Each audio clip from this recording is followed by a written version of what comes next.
On July the 6th, 1940 in Berlin, Adolf Hitler celebrated his victory in Europe. His army chief called him the greatest warlord in history. From Moscow, Hitler's collaborator, the Russian leader Joseph Stalin, had sent his congratulations. In London, the British Prime Minister Winston Churchill was isolated. In Washington, the American President Franklin Roosevelt stood aloof. In the coming 5 years, everything in the relationship between these four men would change in ways that seemed unimaginable.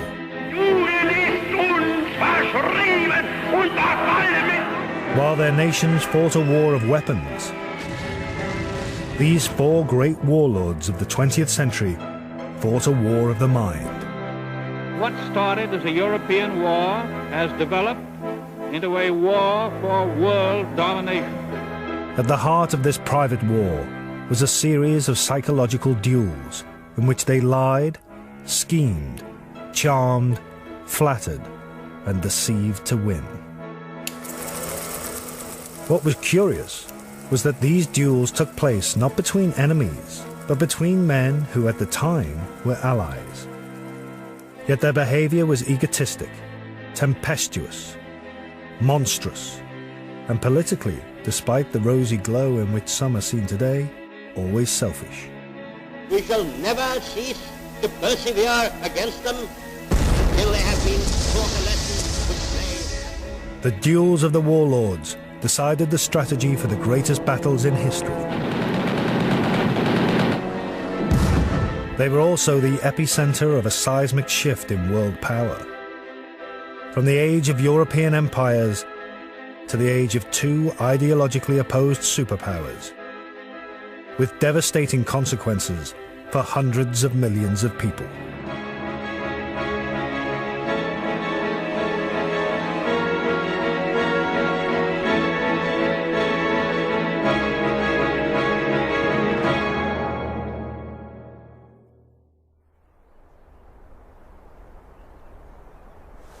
Obersalzberg in southern Germany, one of the world's loveliest places. It was here, in August 1939, that Adolf Hitler was thinking the unthinkable. Hitler had set his heart on invading Poland, and his generals had told him he must attack before the autumn rains came. But Britain and France had said they would go to war for Poland. One thing stood in Hitler's way: the fear that Russia would also turn against him and propel him into a war on two fronts. This was the very thing imprinted in Hitler's mind as having helped to lose Germany the First World War 20 years before. There was only one way out: a pact with his greatest ideological enemy, Joseph Stalin. Hitler put out feelers to Moscow. Though he little realized it, he was instigating a mental duel with Stalin, which over the next 2 years would decide the destiny of the Second World War. Stalin was deeply suspicious of Hitler's approach. He spent hours reading Mein Kampf, written 15 years before, underlining key passages, like Hitler's views of the Bolshevik leaders, men such as Stalin himself. Never forget that the rulers of present-day Russia are common blood-stained criminals, that they are the scum of humanity. But Stalin could see that Hitler was now desperate for a deal, and offering to send his foreign minister, Ribbentrop, to Moscow. Stalin decided he would go with Hitler. Hitler's propaganda chief, Joseph Goebbels, noted in his diary, 22nd of August, 1939. Non-aggression pact with Moscow perfect. Ribbentrop in Moscow on Wednesday. That is something. We're on top again. Now we can sleep more easily.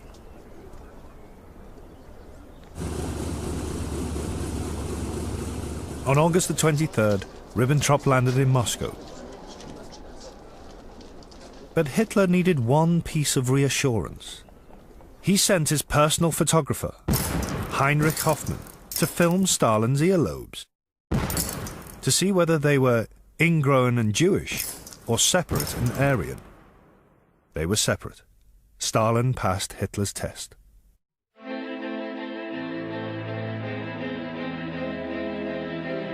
Shortly after midnight, on August the 24th, 1939, the Nazi-Soviet pact was signed, and with it, a secret protocol under which Germany and Russia would carve Poland into two. Hitler phoned Ribbentrop. This will hit like a bombshell. But, as Goebbels noted, it was not strength, but fear of Stalin knifing him in the back that had forced Hitler into history's biggest U-turn. The Führer believes he's in the position of scrounging for favors, and beggars can't be choosers. In times of famine, the devil feeds on flies.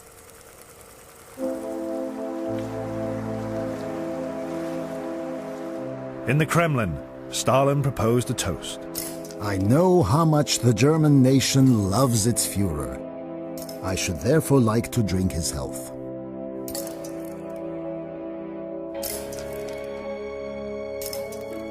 But like Hitler, Stalin was also acting from fear that Hitler would attack him. That evening he told his inner circle, Of course, it's all a game to see who can fool whom. He thinks he's outsmarted me, but actually it's I who's tricked him. Stalin had found a bedfellow for whose cunning he had held a long and sneaking admiration. Back in 1934, Stalin had observed Hitler eliminate his rivals within the Nazi Party in the so-called Night of the Long Knives. He remarked, Did you hear what happened in Germany? Some fellow, that Hitler. Splendid. That's a deed of some skill. Hitler had felt no such mutual admiration. In his early years in power, he was set on the dreams of Mein Kampf, an alliance with Britain's Sea Empire, while he expanded to the east and built his German land empire on the continent.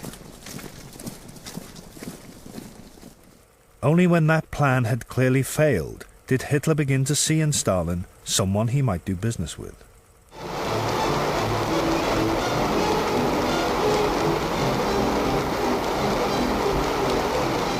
Stalin was the first of the two to be a mass murderer. His terrors killed millions. He once compared his victims with the boyar landowners massacred by Ivan the Terrible 400 years before. Who's going to remember all this riffraff in 10 or 20 years' time? No one. Who remembers the names now of the boyars Ivan the Terrible got rid of? No one. A week before he invaded Poland, Hitler made an eerily similar remark to his generals. Genghis Khan had millions of men and women killed by his own will and with a gay heart. History sees him only as a great state builder. And who, after all, speaks today of the annihilation of the Armenians? For both men, mass murder was just another weapon in the ideological struggle. The state, whether communist or Nazi, was supreme. Individuals were its disposable tools.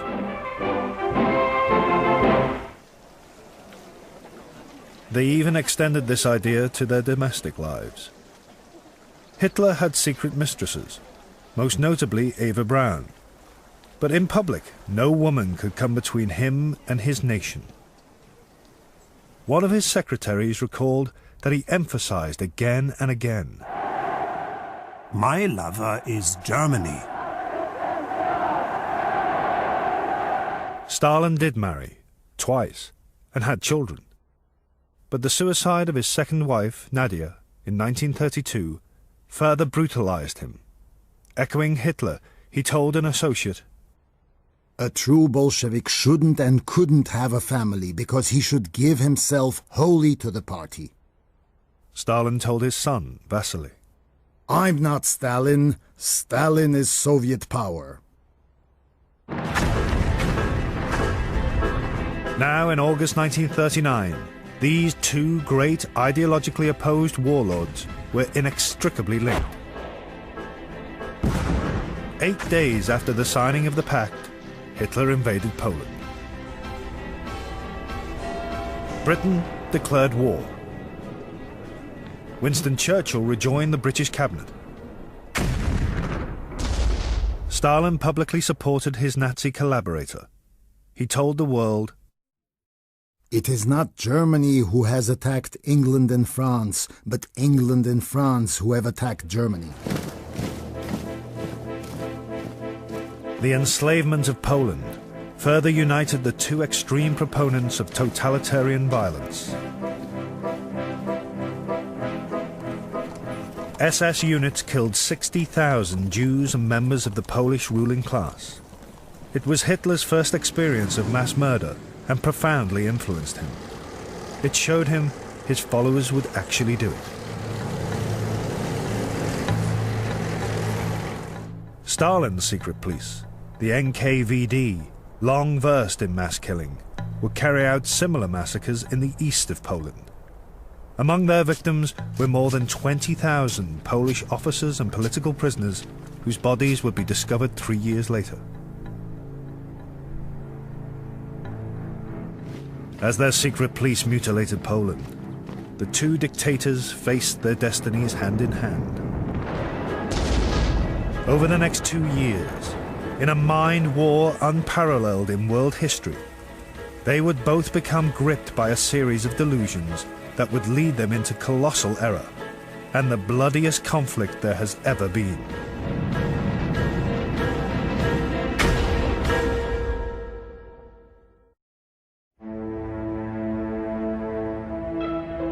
Stalin had entered his pact with Hitler with open eyes.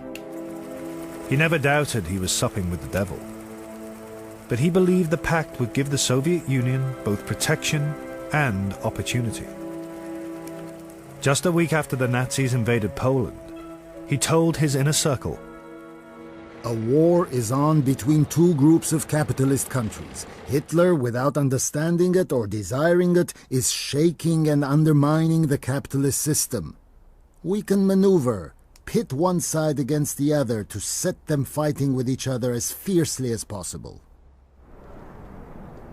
Stalin was also eyeing up a further desirable outcome, the chance to expand his communist empire. What would be the harm if, as a result of the rout of Poland, we were to extend the socialist system onto new territories and populations? For Hitler, the pact also opened the door to conquest. He could now turn all his energy and attention to planning the invasion of France. Joseph Goebbels noted Hitler's hopes for a long-term collaboration with Stalin. 1st of October 1939. Conference with the Führer in private. He is convinced of Russia's loyalty. After all, Stalin is set to pocket a huge profit.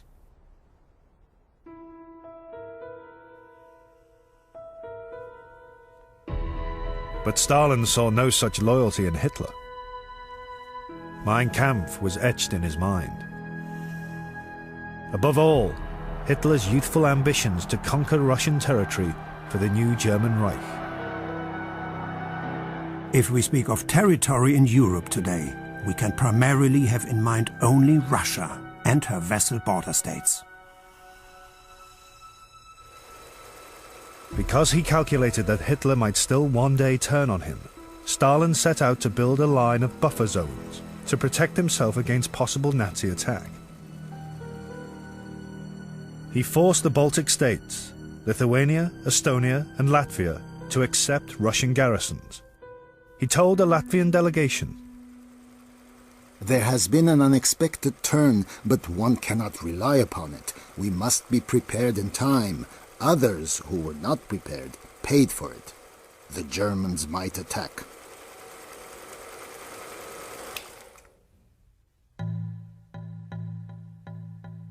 Stalin also tried to bully Finland into giving him a swathe of territory as a further buffer. The Finns refused. Stalin invaded their country. It was a disaster. Within days, thousands of frozen Russian corpses littered the snow. Finally, the Finns were beaten, but not before killing 125,000 Russian soldiers. Stalin sent in his political commissars to shoot the Soviet commanders. But the real fault was his own. His terror had got rid of the Red Army's best officers. As Goebbels noted, the Red Army's incompetence offered Hitler yet more comfort. 15th of March 1940. The Russians can never become dangerous for us. If Stalin shoots his own generals, we won't need to do it. So far, we've had nothing but advantages from our alliance with Russia.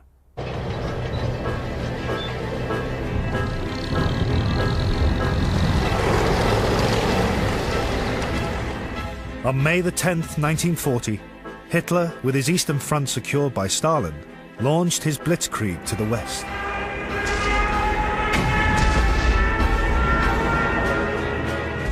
The German army sliced through France, Belgium and Holland.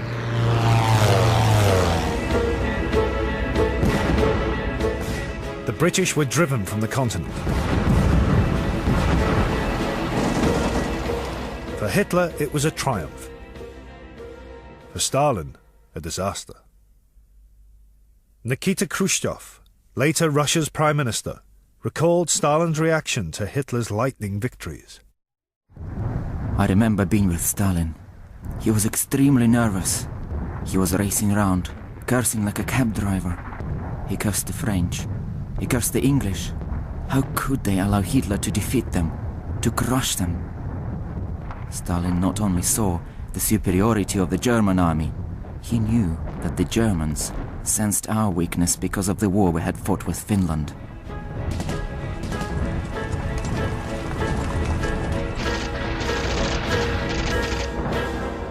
On June the 17th, 1940, the French government sued for peace.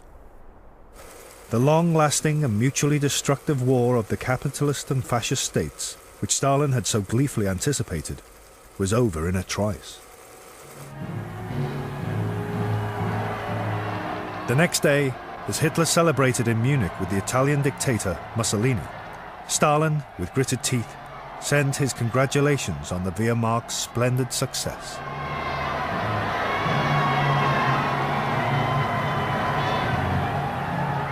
For Hitler, victory had lanced a boil. Germany's defeat in the First World War had been avenged.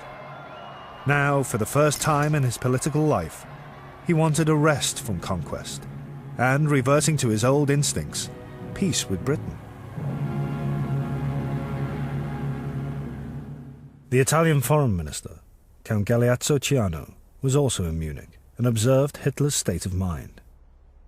Hitler makes many reservations on the desirability of dismantling the British Empire, which he considers even today to be an important factor in world equilibrium.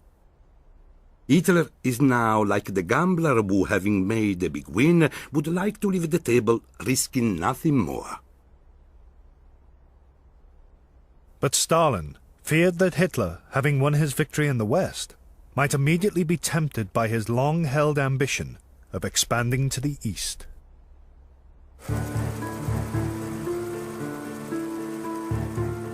Stalin now embarked on a hugely risky double strategy, going on a 10-day land grab to expand and protect his empire, while also trying not to provoke Hitler. He occupied the Baltic states and Bessarabia, the northern province of Romania. This was allowed under the Nazi-Soviet pact. But he also decided to invade another Romanian province, Bukovina. It was not assigned to Stalin under the pact. Hitler's chief of staff, General Franz Halder, noted Hitler's alarm in his diary. 25th of June 1940. The issue of Bukovina raised by Russia is new and goes beyond our agreements with the Russians.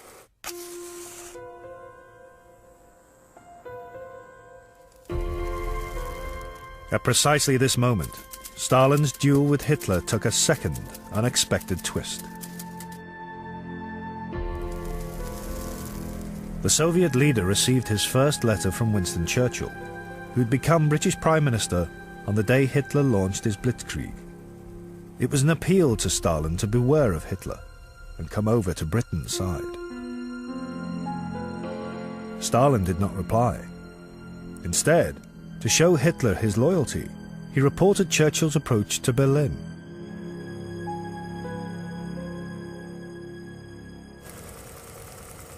Hitler now began to make his own interpretation of these two pieces of evidence: Stalin's rapacity in Romania and Churchill's approach.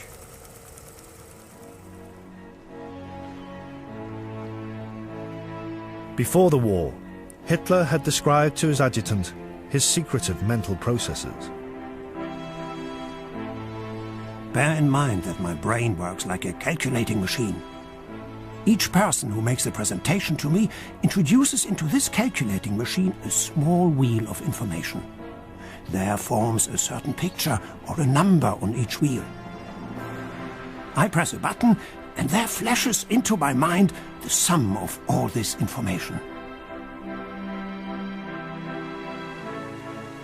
Now the Hitler calculating machine began to build a conspiracy theory, which would have devastating consequences.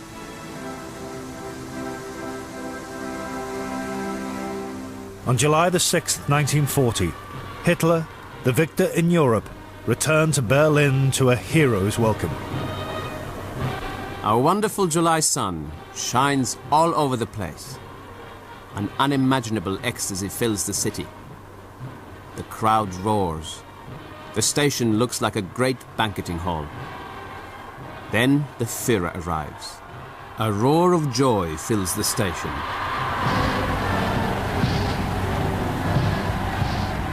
On this day, Hitler's army chief, General Keitel, called him the greatest warlord in history.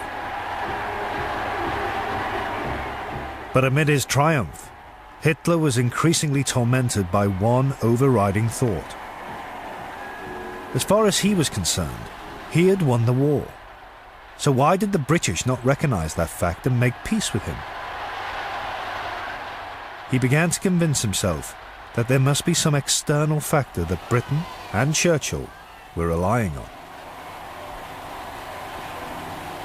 A week after the Day of Glory in Berlin, General Halder recorded a momentous development in Hitler's reasoning. 13th of July, 1940. The Führer is greatly puzzled by Britain's persistent unwillingness to make peace. He sees the answer in Britain's hope in Russia.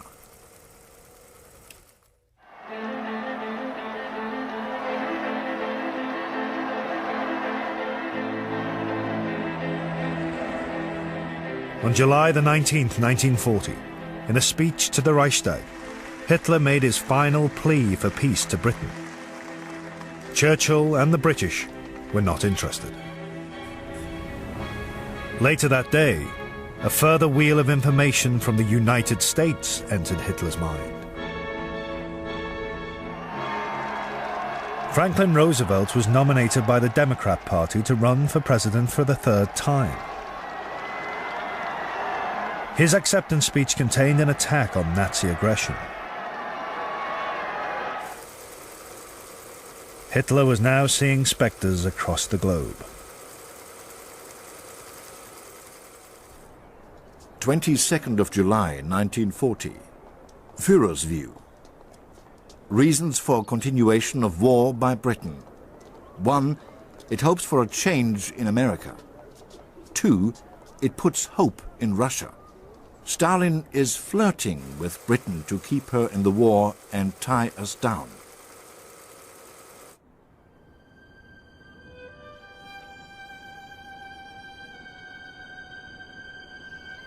Hitler retreated to the mountains of Obersalzberg. The delusion was building. Here, the summer before, he'd been dreaming up his pact with Stalin.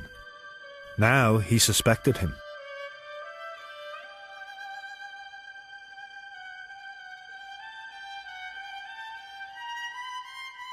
At the end of July, he announced to his generals the result of weeks of agonized reflection. 31st of July, 1940, 11:30, Berghof. Führer concludes Russia is the factor on which Britain is relying the most. Something must have happened in London.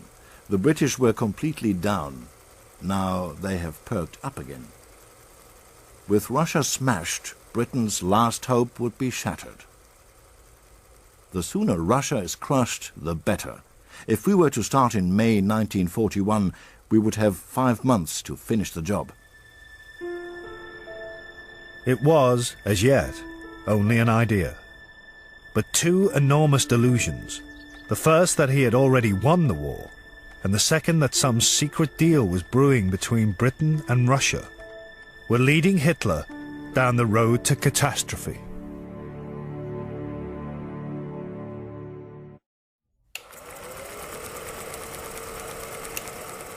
For Hitler, the invasion of Russia was still only a contingency plan, should all other means of forcing the British to make peace fail. The autumn of 1940 now brought 4 long months of frustration. The RAF defeated the Luftwaffe in the Battle of Britain.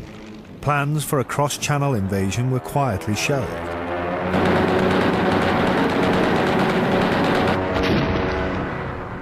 Yet despite these setbacks, Hitler kidded himself that he'd done enough.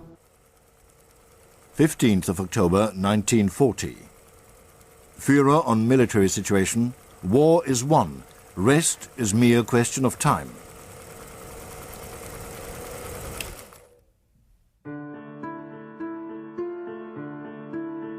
But Hitler could still not force the British to come to terms.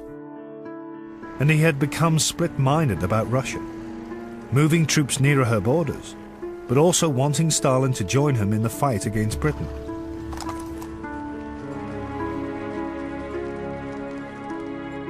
Hitler's adjutant, Major Gerhard Engel, noted in his diary, 4th of November 1940. Führer visibly depressed. He conveys the impression that at the moment he does not know how things should proceed. Then came the defining moment.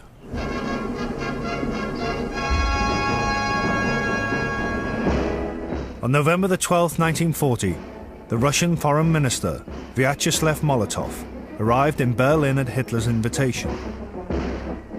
Molotov was given the full Nazi fanfare, but the conversations that followed were tense. Hitler's purpose in summoning Molotov was to offer Russia a share in the spoils of victory if it helped him finish off the British. He told him, England's final capitulation is just a matter of time.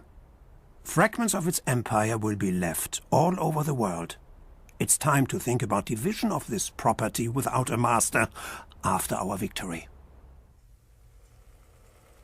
But Stalin wasn't interested in joining Hitler's war or speculative carve-ups of the British Empire.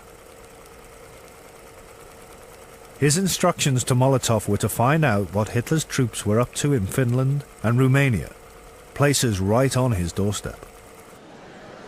Molotov put the questions bluntly. Hitler gave vague reassurances. Despite the superficial courtesies, Molotov's cold arrogance and his needling on the question of territory in Eastern Europe infuriated Hitler, and it reinvigorated him. 15th of November 1940. The talks had shown where the Russian plans were heading. Molotov had let the cat out of the bag.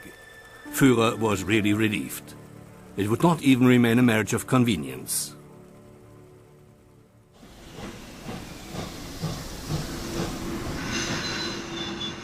When Molotov reported back to Moscow on the talks in Berlin, Stalin realized that Hitler was turning against him. In early December, he told his generals, "We know that Hitler is intoxicated by his victories and believes that the Red Army will need at least 4 years to prepare for war. Obviously, 4 years would be more than enough for us. But we must be ready much earlier. We will try to delay the war for another 2 years." But Hitler was moving at a pace Stalin could not imagine. On December the 18th, 1940, he issued War Directive number 23. The German Wehrmacht must be prepared before the ending of the war against England to crush Soviet Russia in a rapid campaign. The invasion date was set for May 1941. But behind the order lay uncertainty. 18th of December 1940. I'm convinced that the Führer himself does not know how it would turn out. He's very concerned at the lack of clarity as regards the strength of the Russians. Hopes for an English surrender. Does not think America will enter the war.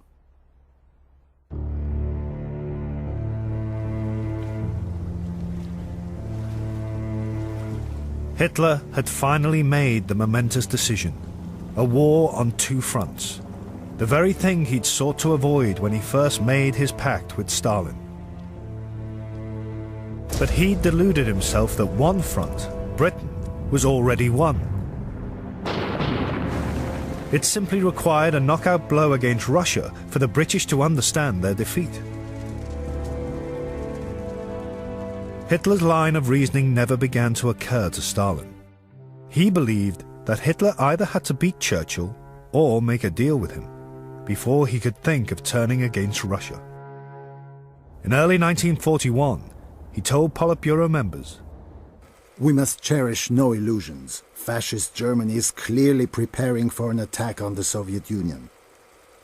Why does Hitler want to make an agreement with England? Because he wants to avoid war on 2 fronts." Stalin was trusting Hitler to act rationally. And to fight Britain and Russia at the same time was clearly irrational. But Stalin failed to realize that despite their similarities, there was one profound difference between him and Hitler, which made his perfect logic irrelevant. He himself was a methodical, calculating, hard-working man, a master of detail, personally signing death lists at one extreme, and at the other, keeping the tiniest details of gold production in his notebook. Hitler, by contrast, was at heart an idle dreamer. He once described why he'd loved the mountains of Obersalzberg. When I go to Obersalzberg, I'm not drawn there merely by the beauty of the landscape. I feel myself far from petty things. My imagination is stimulated. When I study a problem elsewhere, I see it less clearly. I'm submerged by the details. By night at the Berghof, I often remain for hours with my eyes open, contemplating from my bed mountains lit up by the moon. It's at such moments that brightness enters my mind.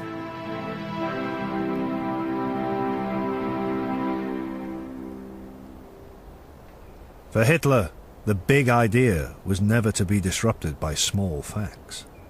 And having made up his mind to attack Russia for tactical reasons, the original and biggest idea of all was reasserting itself: the ideological struggle against Jews and Bolsheviks.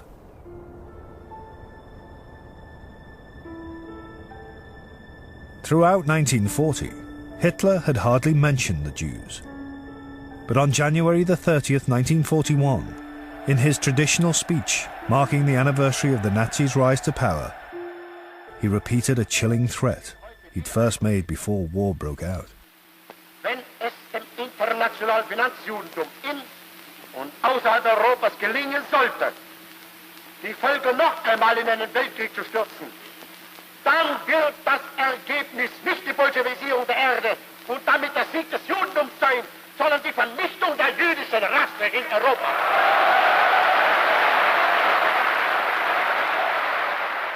At a series of conferences with his generals in the spring of 1941, Hitler made his aims brutally clear. 3rd of March 1941. The forthcoming campaign will lead to a showdown between two different ideologies. The Jewish Bolshevik intelligentsia must be eliminated. 30th of March. We must forget the concept of comradeship between soldiers. This is a war of extermination.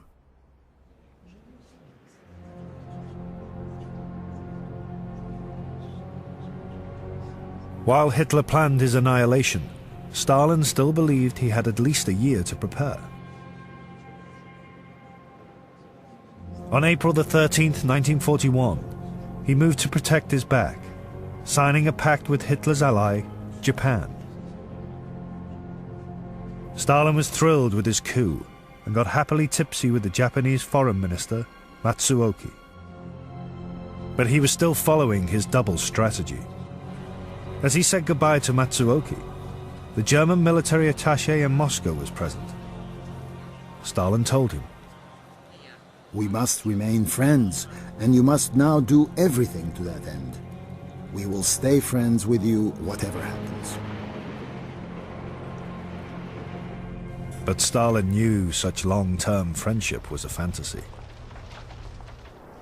Soon after, he told graduates of Moscow's military academy, "There will be war, and the enemy will be Germany." But that war would not happen yet. Up until this point, Stalin's reasoning was irreproachable. He'd foreseen the eventual conflict with Germany and was steadily preparing for it. But a bizarre twist would now propel him into his own huge delusion. In April 1941, Stalin received his second letter from Winston Churchill. Like the first, it would have an electrifying effect on his duel with Hitler. Churchill told him the British had received intelligence reports of German troop movements, which could only be preparations for a Nazi attack on Russia. Stalin was instantly suspicious, not of Hitler, but of Churchill. He told his army chiefs, "Britain is threatening us with the Germans, and threatening the Germans with the Soviet Union. They're playing us off against each other."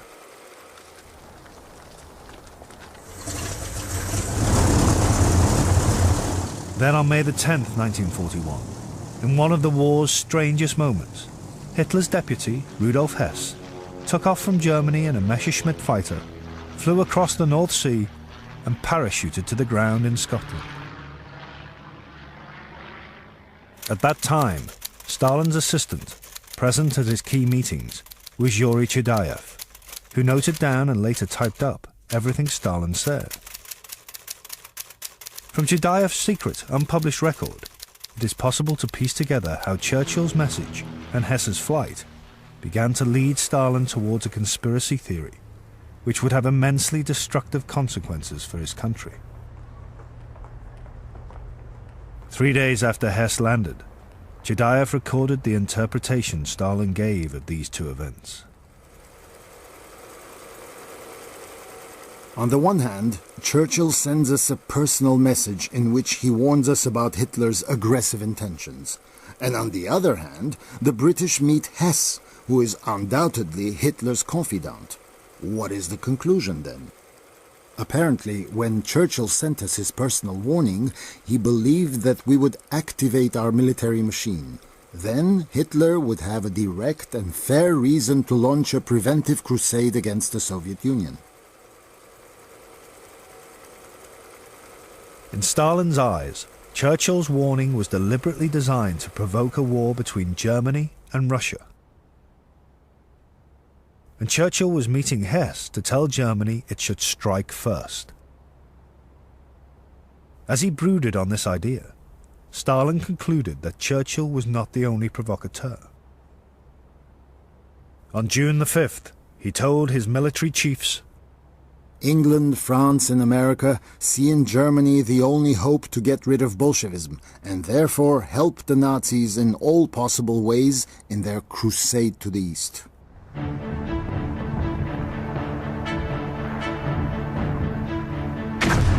This deduction, that the democratic nations of Europe and America were ganging up on him, became a blinding article of faith.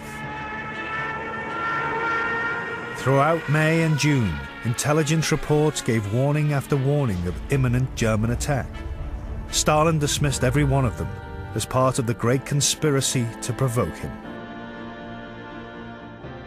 On June the 12th, he told his generals, I am certain that Hitler will not risk creating a second front by attacking the Soviet Union. Hitler is not such an idiot. Millions of German troops gathered within striking distance of Russia's borders.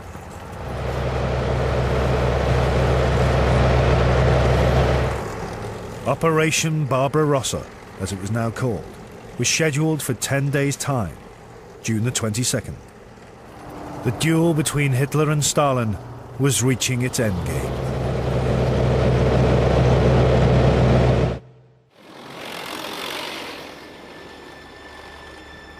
As Operation Barbarossa drew near, Hitler convinced himself he was fulfilling his destiny.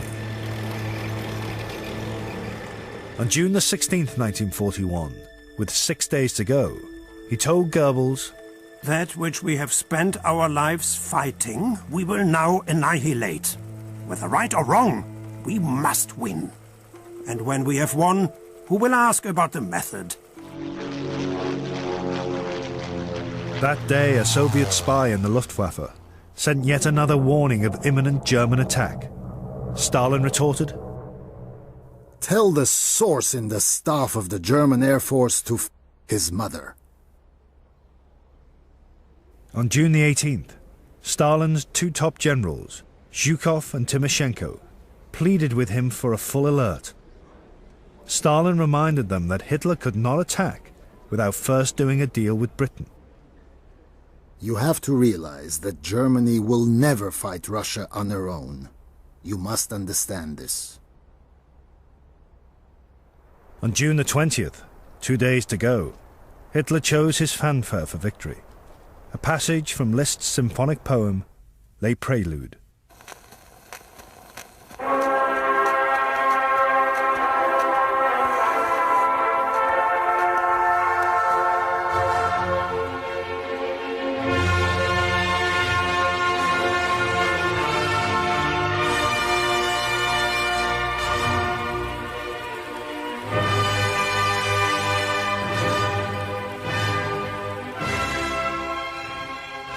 Though Stalin still refused to see it coming, it was now apparent to his closest associates that the Nazis were on their way. On June the 21st, one of them, Georgy Dimitrov, was in Moscow. Rumors of an impending attack are multiplying on all sides. Have to be on guard. Called Molotov this morning. Molotov says the situation is unclear.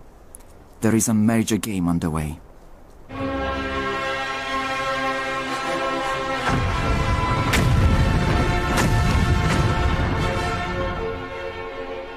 On June the 22nd, the same day Napoleon had once invaded Russia, Hitler followed in his footsteps.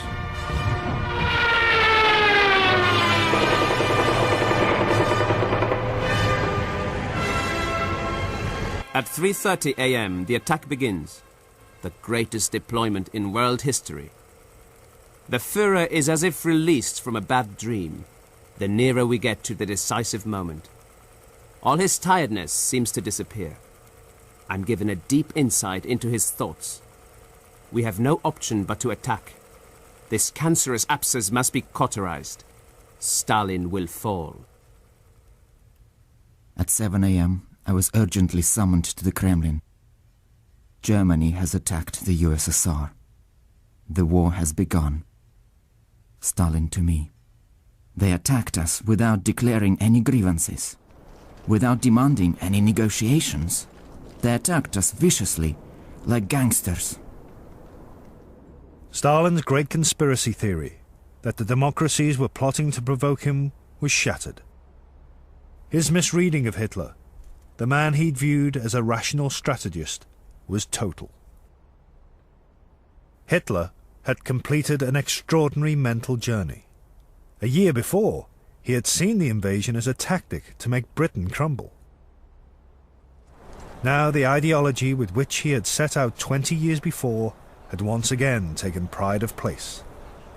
He wrote to his Italian ally, Benito Mussolini, "Let me say one more thing, Duce. Since I struggled through to this decision, I again feel spiritually free. The partnership with the Soviet Union was often very irksome to me, for in some way or other it seemed to me to be a break with my whole origin, my concepts, and my former obligations. I am happy now to be relieved of these mental agonies."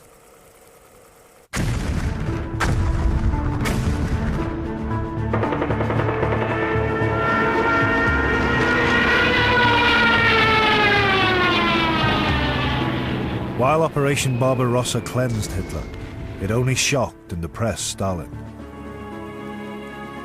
His fury was directed equally at Hitler and at his own generals, whose positioning of their forces, insisted upon by Stalin himself, had allowed the Germans to smash through Russian defenses. This is a monstrous crime. Those responsible must lose their heads. NKVD units were sent to the front to arrest the guilty men. The commander, General Pavlov, was shot. 5 days later, Stalin remarked, "Lenin founded our state, and we've fucked it up." The Red Army, taken by surprise because Stalin had refused to allow it to prepare, was in headlong retreat. 2 weeks after the invasion, General Halder noted in his diary, 3rd of July 1941. It is probably no overstatement to say that the Russian campaign has been won in the space of 2 weeks.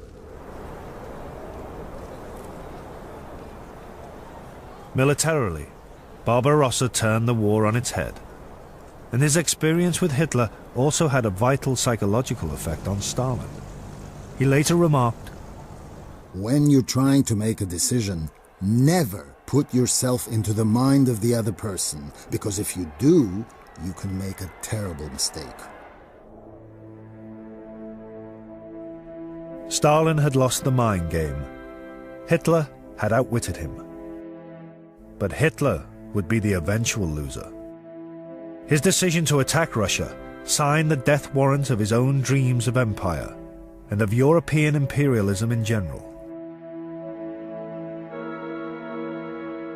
And it would create an unlikely coalition of 3 ideologically opposed warlords to fight him.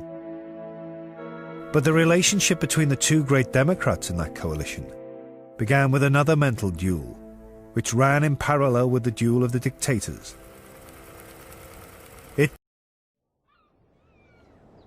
On August the 15th, 1944, American and British troops invaded the south coast of France.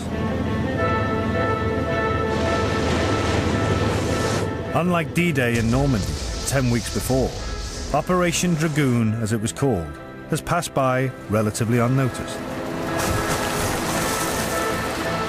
Yet behind it was a ferocious dispute. The landings had been angrily opposed by the British Prime Minister, Winston Churchill. He told the American President, Franklin Roosevelt, they were the first major strategic and political error for which we too have to be responsible. The festering sore which underlay Churchill's outburst was not about his enemy, Hitler, but his ally, the Soviet leader, Joseph Stalin. Operation Dragoon was the final act in a mental duel between Stalin and Churchill, in which each man secretly plotted to impose his own will on the future of post-war Europe. As their duel progressed, Roosevelt entered the arena and also started to plot, behind Churchill's back. Eventually, he'd become the pivotal figure upon whom the duel's outcome would depend. At stake was the future freedom and independence of hundreds of millions of people.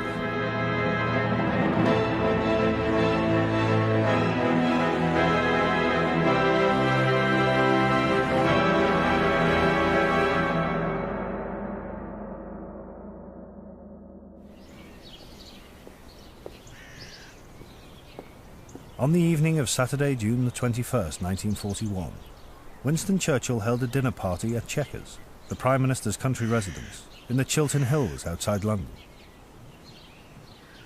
Conversation was dominated by reports that Hitler was about to tear up his pact with Stalin and invade Russia. Among the guests was Churchill's private secretary, John Colville. The PM says he will go all out to help Russia. I said that for him, the arch anti-communist, this was bowing down in the House of Rimmon. He replied that he had only one single purpose, the destruction of Hitler, and his life was much simplified thereby. If Hitler invaded hell, he would at least make a favorable reference to the devil. In the small hours of June the 22nd, 3 million Nazi troops smashed their way into Russia.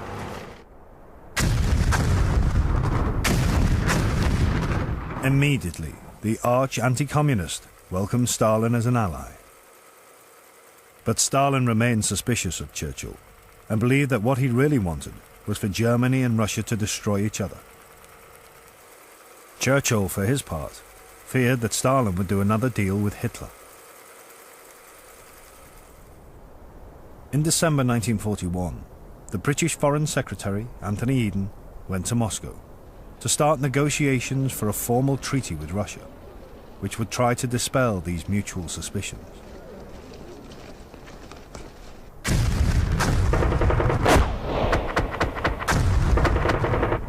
As Eden arrived, the Red Army was counter-attacking, but German forces remained dangerously close to Moscow.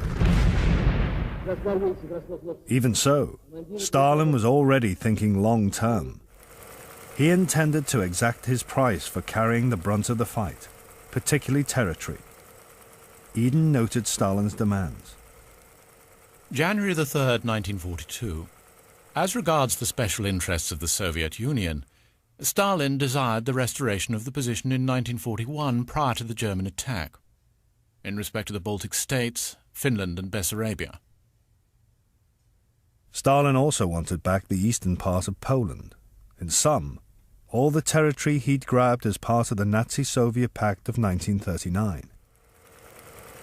Top of his list was the Baltic states, which had only gained their independence from Russia after World War I.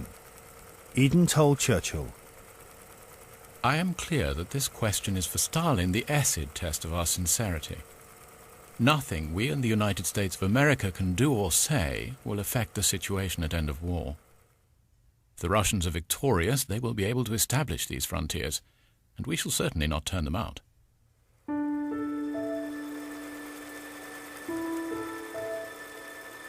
Initially, Churchill was horrified by any thought of conceding to Stalin's demands. He replied to Eden, The 1941 frontiers of Russia were acquired by acts of aggression in shameful collusion with Hitler. The transfer of the people of the Baltic states to Soviet Russia against their will be contrary to all the principles for which we are fighting this war. I know President Roosevelt holds this view as strongly as I do. These principles had been enshrined in the Atlantic Charter, which Roosevelt and Churchill had agreed during their meeting in Newfoundland in August 1941. Most importantly, they guaranteed the future freedom and independence of the nations conquered by Hitler. But Eden argued that what mattered more than principles was Stalin's cooperation, both now and in the future. Probably Stalin's demand is intended as an acid test to see what value we attach to that cooperation, and what sacrifice of principle we're prepared to make in order to achieve it.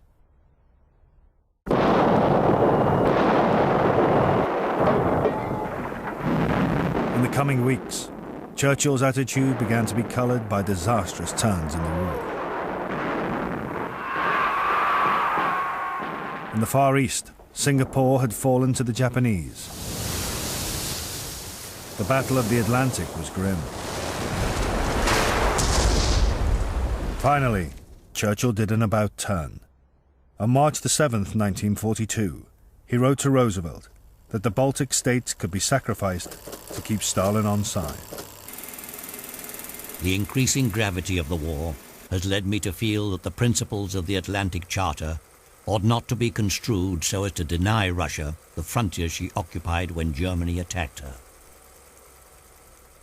The next day, the British ambassador to Washington, Lord Halifax, was summoned to the White House to discuss Churchill's cable. Roosevelt showed himself just as willing as Churchill to sacrifice the Baltic states, though he preferred to do it more furtively. FDR's mind is already moving along the only remaining line. That is of saying to Stalin that we all recognize his need for security, that to put anything on paper now is impossible, that future of Baltic states clearly depends upon Russian military progress, and that neither United States nor Great Britain would or could turn them out. Why then should Stalin worry?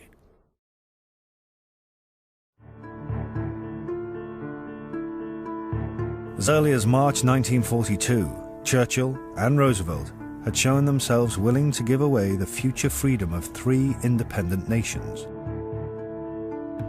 They'd been driven by the fear that Stalin and Hitler would do another deal. But, though the thought once or twice crossed the minds of both dictators, it was never a real possibility. Their submission to Stalin was unnecessary. It was also the beginning of a slippery slope.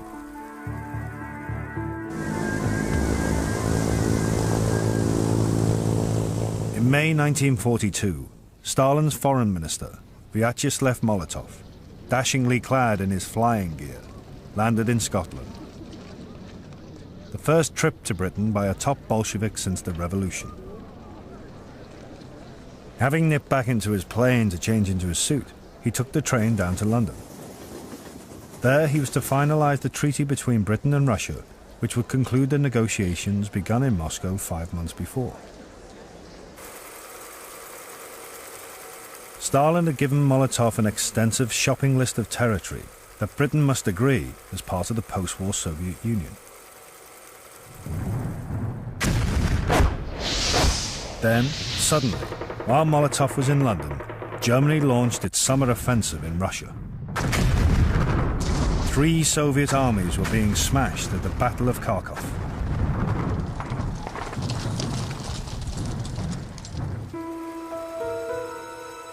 Stalin's priorities instantly changed. He was desperate for military help from the British and Americans. He cabled Molotov to sign the treaty and stop arguing about territory. That would look after itself. 24th of May, 1942. The question of future borders will be decided by force. The military relief Stalin wanted was a cross-channel invasion of France as a second front against Hitler. But Churchill believed it was premature and would be a disaster against the heavily defended French coast. In August 1942, he flew to Moscow to tell Stalin the invasion had to be delayed.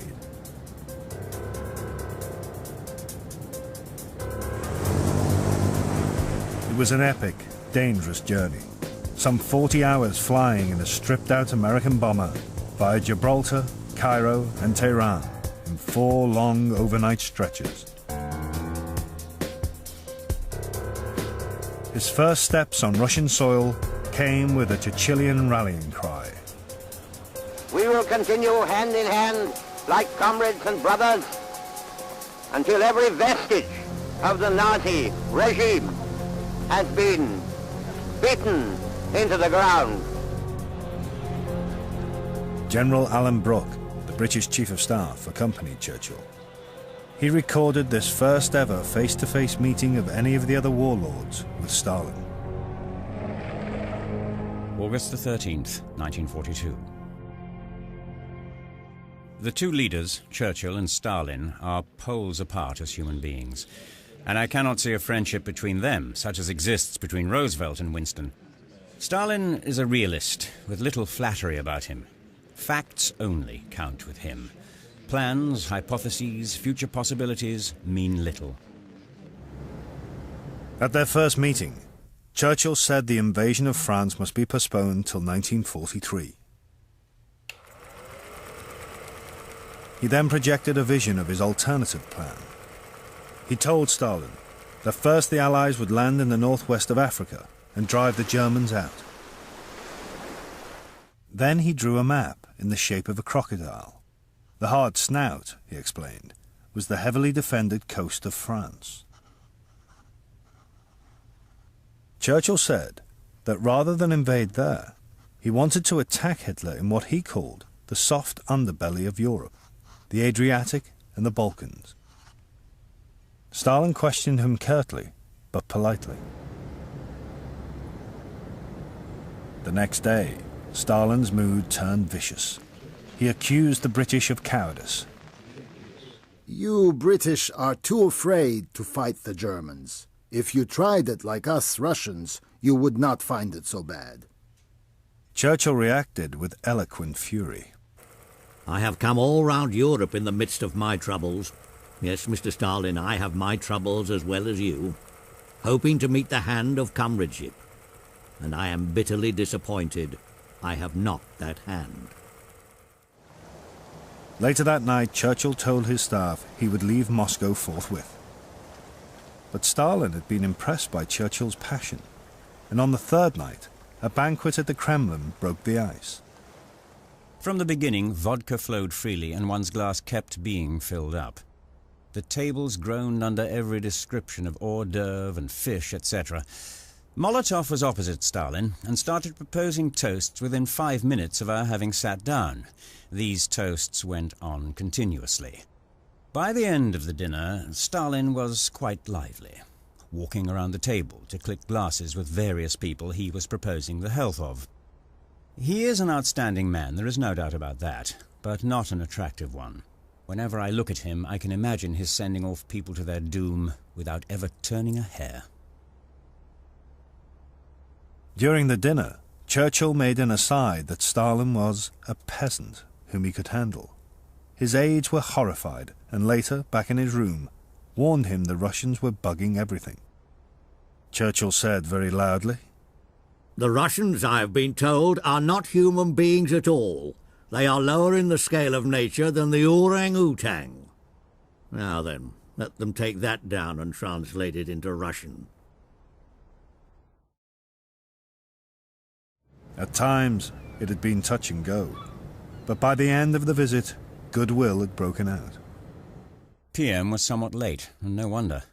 He went to see Stalin for final visit at 7 p.m. and remained with him until 3 a.m. He had no time for bed, and after a bath came straight to the aerodrome. The band played the Internationale, God Save the King, and the Star-Spangled Banner, during which period we all stood to attention and saluted.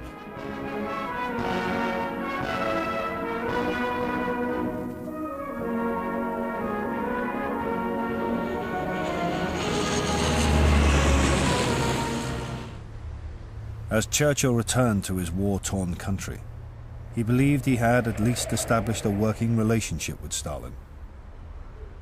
He wrote to Roosevelt, "On the whole, I am definitely encouraged by my visit to Moscow. Now they know the worst, and having made their protest, are entirely friendly." But just 2 months later, an extraordinary message from Stalin to his ambassador in London showed that Churchill's optimism was illusory. Stalin remained deeply suspicious of what he saw as Britain's lack of military support, and repeated his long-held fears of Churchill's secret motives. We in Moscow get the impression that Churchill is aiming at the ultimate defeat of the Soviet Union, in order then to come to some agreement with Germany at the expense of our country.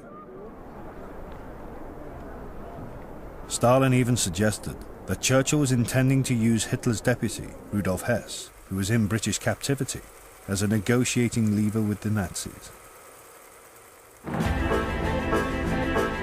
In the coming months, military success pushed political suspicion for a while to one side.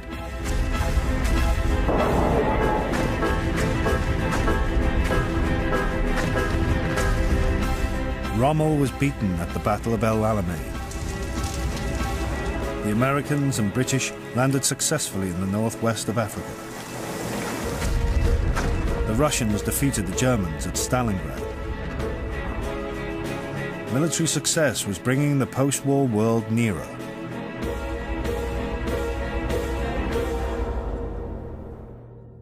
Then, in April 1943, a shocking discovery put the shape of that world into sharp relief.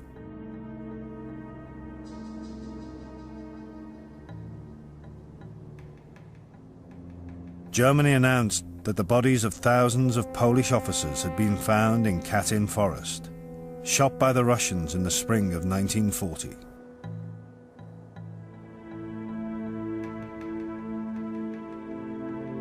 Moscow angrily rejected the claims as Nazi propaganda. But at a private lunch, Churchill said, "Alas, the German revelations are probably true. The Bolsheviks can be very cruel." Katyn had a devastating series of knock-on effects. The London-based Polish government in exile, the government for which Britain had gone to war, suspected the Russians were guilty and demanded an investigation by the International Red Cross.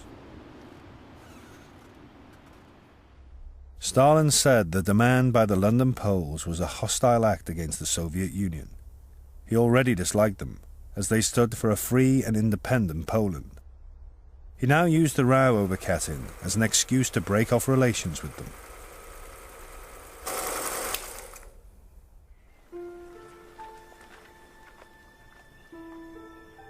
Churchill was caught between his loyalty to the London Poles and his wish to preserve good relations with Stalin. In Washington, Roosevelt sensed the tension Katyn was creating. He secretly decided it was time that he, rather than Churchill, became the prime mover in the relationship with the Soviet leader. On May the 5th, 1943, he wrote Stalin a private letter, asking for an informal one-to-one get-together. The only question was where. Iceland I do not like, because for both you and me it involves rather risky flights, and in addition, would make it quite frankly difficult not to invite Prime Minister Churchill at the same time. Therefore, I suggest that we could meet either on your side or my side of the Bering Straits. Roosevelt dispatched an emissary, Joseph Davis, who'd been his ambassador to Russia in the late 1930s, to hand-deliver the letter to Stalin. While Davis was in Moscow, Churchill was in Washington. He spent a fortnight with Roosevelt. Not once did the president breathe a word of his private approach to Stalin. On May the 26th, with Churchill safely gone, Roosevelt received a positive reply from Stalin. As I do not know how events will develop on the Soviet-German front in June, I shall not be able to leave Moscow during that month. I therefore suggest holding the meeting in July or August. But Roosevelt's secret plan was about to hit a snag. He and Churchill had decided to postpone the invasion of France to 1944. They believed British and American forces were still not strong enough to beat the German defenses. Stalin responded angrily to his allies' delay. The Soviet government cannot align itself with this decision, which was adopted without its participation. Churchill was worried by Stalin's hostile reaction. And by now he had also got wind of Roosevelt's secret letter. He tried to flush Roosevelt out. All this makes me anxious to know anything you may care to tell me about your letter sent to Stalin by Mr. Davis, and the answer which has been received from him. I will, of course, come anywhere you wish to a rendezvous. Churchill still had no inkling he was to be excluded. Finally, Roosevelt came clean. On June the 24th, his special envoy in London, Averell Harriman, went to Downing Street and told Churchill what had been going on. Churchill was shattered. He rang his Foreign Secretary, Anthony Eden. Went round to see Winston at midnight at his request. Found him considerably upset by a message from FDR that his projected meeting will be à deux. Churchill not only felt personally betrayed, he could also sense the blow to British power. And he could see that Roosevelt, in trying to hijack the relationship with Stalin, was taking the first steps to an American-Russian partnership which would determine the future world.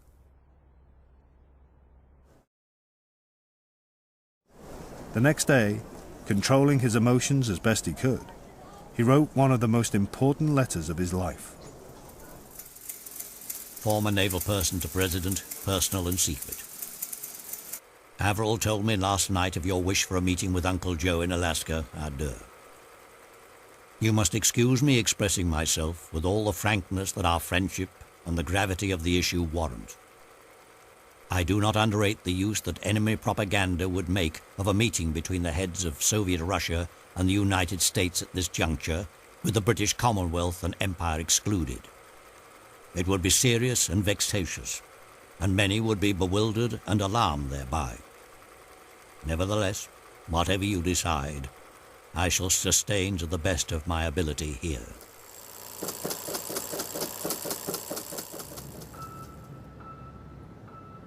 Churchill had been kept in the dark for 6 full weeks by the ally he thought to be his friend.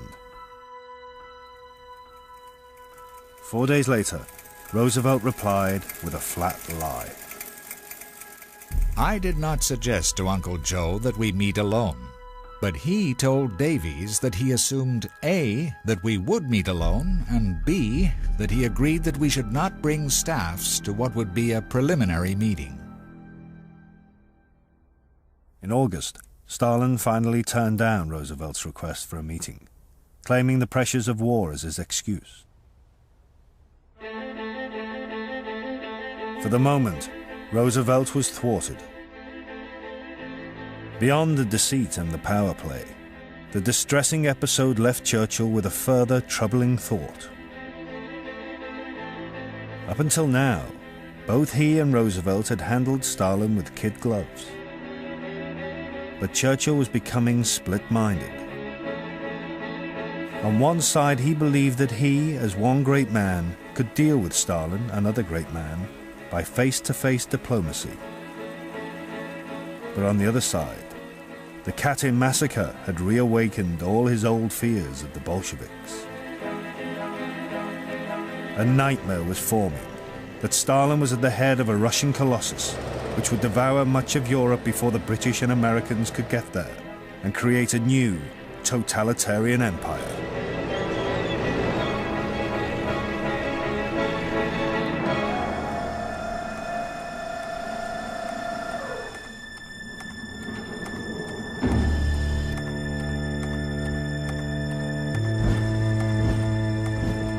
Churchill had long feared that a cross-channel invasion against the heavily defended French coast would bring dreadful carnage. Instead, he favoured his alternative strategy of attacking Germany via the Adriatic and the Balkans. By the autumn of 1943, the British and Americans had landed in southern Italy. Churchill's vision seemed to him possible. But Stalin had sent angry cables, demanding that the Allies concentrate only on the invasion of France. Roosevelt's special envoy in Britain, Averell Harriman, reported to the President. Churchill's only explanation is that Stalin wants us to become involved in Western Europe to avoid our entry in the Balkans. Churchill was accusing Stalin of trying to use military arguments to further his political purpose of controlling Eastern Europe and the Balkans after the war. Later, in his memoirs, Churchill denied that at that stage, when Hitler was still far from beaten, he too tried to bend Allied military strategy to his political purposes. In Churchill's case, to keep Stalin out of Eastern Europe and protect British interests in the Eastern Mediterranean. But there is evidence that Churchill was being less than frank about his motives in the crucial last few months of 1943.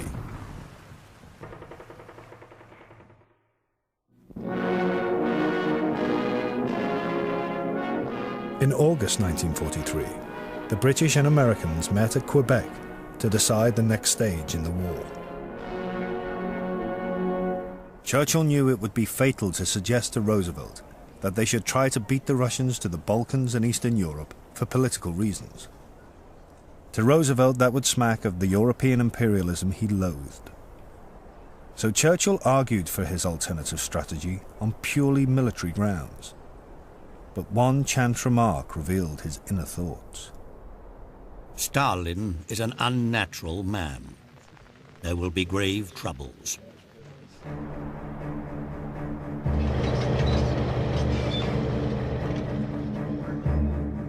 At Quebec, Churchill reluctantly agreed to the American view that preparations for the invasion of France should take precedence over his alternative strategy.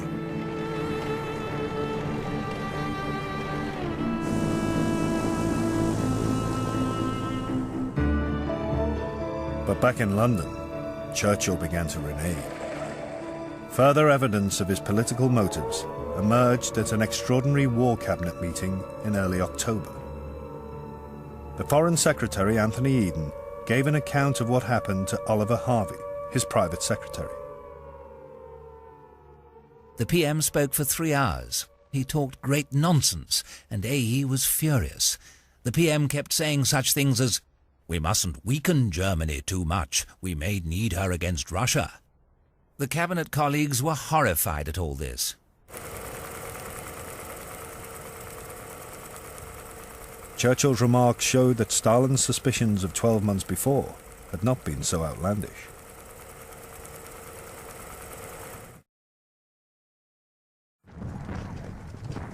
Churchill now sanctioned a British operation against the island of Rhodes. Capturing Rhodes was a vital stepping stone in his alternative strategy.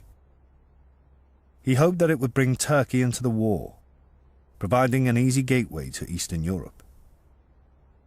The American chiefs of staff thought it a wasteful diversion. Churchill pleaded his case to Roosevelt. I am sure that the omission to take Rhodes at this stage and the ignoring of the whole position in the Eastern Mediterranean would constitute a cardinal error in strategy. On military grounds, Churchill's chief of staff, General Brooke, was not against the operation. But why risk a row with Roosevelt? I am slowly becoming convinced that in his age, Winston is becoming less and less balanced. I can control him no more. He has worked himself into a frenzy of excitement about the Rhodes attack, has magnified its importance so that he can no longer see anything else, and has set his heart on capturing this one island, even at the expense of endangering his relations with the President.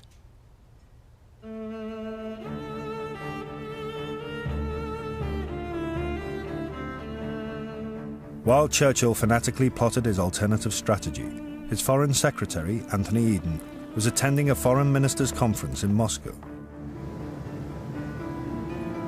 From there, Eden cabled Churchill that Stalin was continuing to insist his allies must concentrate only on the invasion of France, Operation Overlord as it was now called.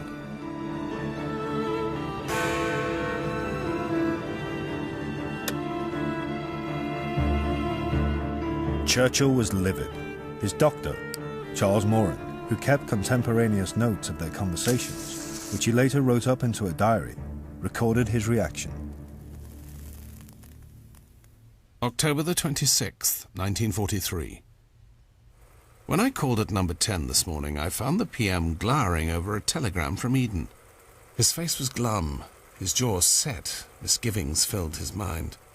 Stalin seems obsessed by this bloody second front, he muttered angrily.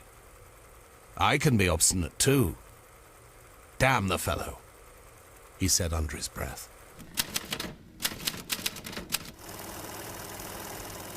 Churchill now ordered Eden to tell Stalin that the invasion of France might need postponing in order to reinforce his favoured campaign in Italy. In Washington, there was fury at Churchill's reckless disregard for agreed Allied strategy. The American War Secretary, Henry Stimson, noted in his diary, "This shows how determined Churchill is with all his lip service to stick a knife into the back of Overlord, and I feel more bitterly about it than I ever have before." In Moscow, Anthony Eden and his team were just as angry. The PM is untamable. He cannot leave well alone, and he loathes the Russians. He would torpedo AE's conference lightheartedly. Churchill's plotting was getting him nowhere.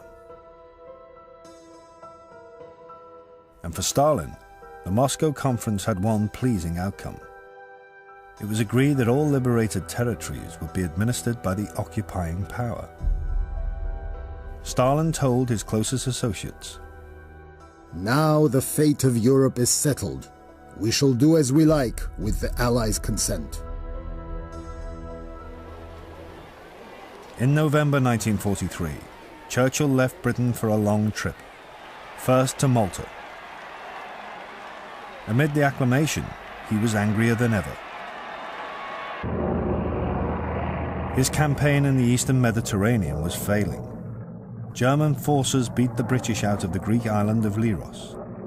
Churchill blamed it on the United States' refusal to supply enough resources. November the 18th, 1943. PM gave long tirade on evils of Americans and of our losses in the Aegean and Dalmatian coast. At this point, Churchill's wife, Clementine, hearing of her husband's vile mood, wrote him a long and soothing letter. My darling, I'm afraid that so far your journey has not been pleasant or refreshing. Your cold must have made you miserable and uncomfortable, and then I know Leros must cause you deep unhappiness. But never forget that when history looks back, your vision and your piercing energy, coupled with your patience and magnanimity, will all be part of your greatness. So don't allow yourself to be made angry. I often think of your saying that the only worse thing than allies is not having allies.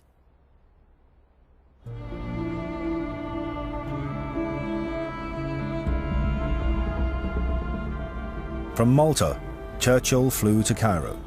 He was feeling better, and Clementine's letter helped to restore his spirits.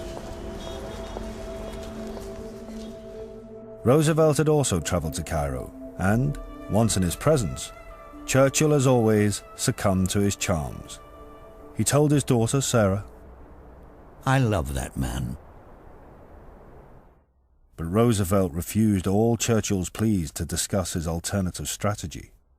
He continued to suspect Churchill's imperialist motives and told him, "Winston, you have 400 years of acquisitive instinct in your blood, and you just don't understand how a country might not want to acquire land somewhere, even if they can get it.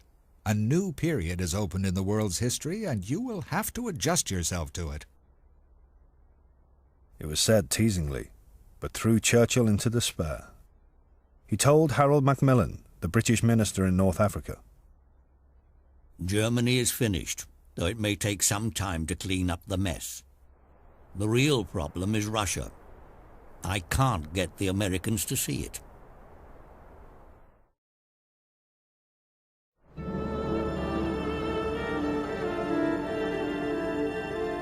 The final destination was Tehran, and the first face-to-face meeting of the three Allied warlords.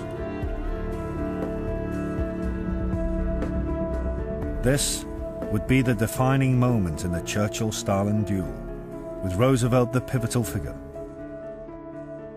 For the president, the problem was now Churchill and his backsliding on the invasion of France. Shortly before the conference began, Charles Moran found himself talking to Roosevelt's closest associate, Harry Hopkins. Harry Hopkins thinks that the PM is trying to get out of his commitments. Sure, we are preparing for a battle at Tehran, he threatened. You will find us lining up with the Russians. What I find so shocking is that to the Americans, the PM is the villain of the piece. They are far more skeptical of him than they are of Stalin. Superficially, Tehran was full of pleasantries. Churchill and Roosevelt presented Stalin with a sword to commemorate the victory at Stalingrad. Stalin handed it on to his army sidekick, General Voroshilov, who promptly dropped it. Churchill's birthday, his 69th, fell during the conference.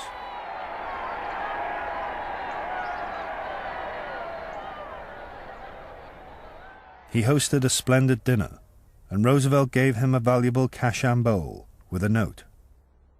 With my affection, may we be together for many years. In this gathering of great men, Churchill's ambivalence towards Stalin re-emerged. He believed again he could do deals with him, and secretly agreed, without telling the London Poles, that Russia should have the part of eastern Poland it had gained under the Nazi-Soviet pact. Poland would be compensated with land from Germany. Roosevelt, fearing the potential reaction of Poles in America, did not want to be directly involved in the deal, but privately went along with it. Also, Churchill and Roosevelt confirmed to Stalin they would not oppose the Baltic states becoming part of the post-war Soviet Union. But when it came to the overriding issue of military strategy, on which Churchill believed the rest of Eastern Europe's future might depend, he was out on a limb. Stalin and Roosevelt insisted there should be no delay in Operation Overlord.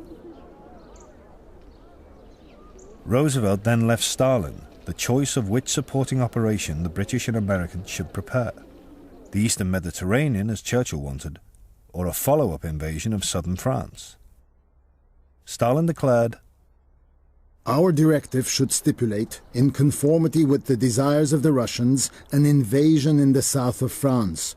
The operations in the Mediterranean of which Churchill speaks are merely diversionary." It was the killer blow. That night, after he finally lost the argument, Churchill returned to his room with Charles Morin. Now his other image of Stalin took over again, the future totalitarian oppressor. He pulled up abruptly, so that he stood looking down at me, his eyes popping. I believe man might destroy man and wipe out civilization. Europe would be desolate, and I may be held responsible. Until he came here, the PM could not bring himself to believe that face to face with Stalin, the democracies would take different courses. Now he sees he cannot rely on the president's support. What matters more, he realizes that the Russians see this too. Stalin will be able to do as he pleases. Will he become a menace to the free world? Another Hitler? The PM is appalled by his own impotence. Churchill was defeated. Events in the coming months rubbed salt in his wounds. As the Red Army raced into Poland, the British and Americans were ground down in a long, hard slog in Italy.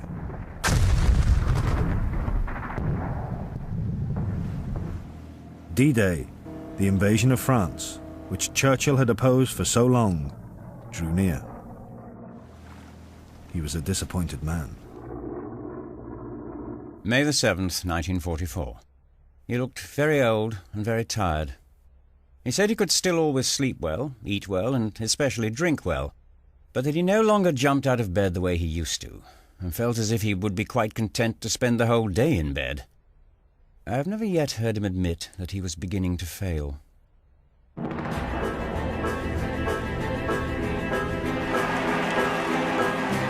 Then, on June the 4th, 1944, Rome finally fell to the British and Americans. With Nazi resistance beginning to crumble, they headed north through Italy.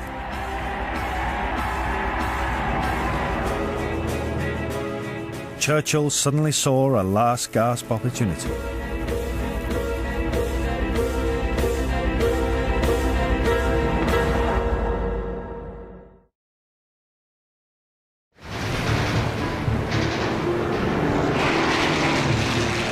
D-Day, June the 6th, 1944. The invasion of France was underway, with far fewer immediate casualties than Churchill had ever imagined possible.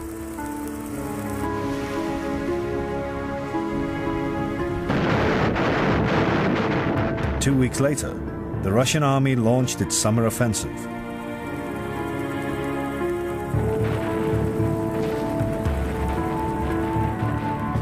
While the British and Americans slogged their way through France, there seemed every prospect that all of Eastern and Central Europe would fall to Stalin, as Churchill had long feared.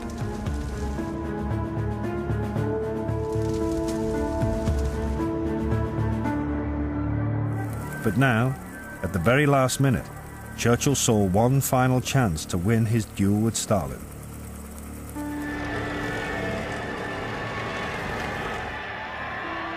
After the fall of Rome, many of the British and American troops in Italy were supposed to be switching to the invasion of southern France, Operation Dragoon, which had been agreed at Tehran and was scheduled for mid-August.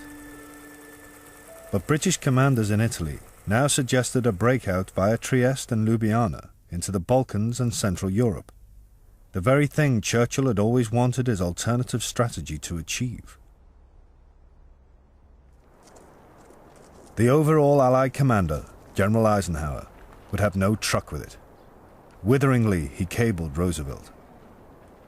Wandering off overland via Trieste and Ljubljana, repeat, Ljubljana, is to indulge in conjecture to an unwarranted degree at the present time.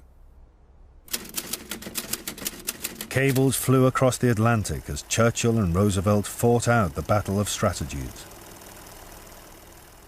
Finally, Roosevelt confessed his overriding concern. I am mindful of our agreement with Stalin as to an operation against the south of France. I cannot accept, without consultation with Stalin, any course of action which abandons this operation.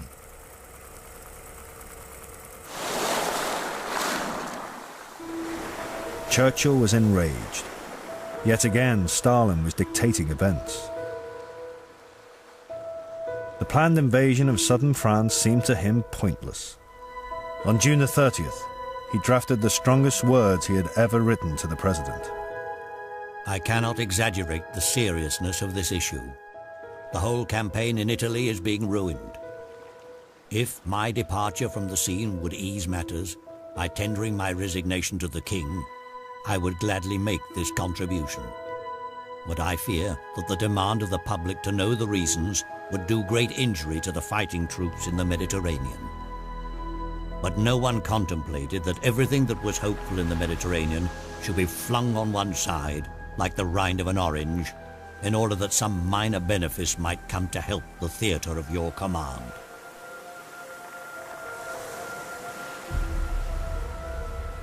So strong was the language that Churchill, having drafted it, sat on the cable.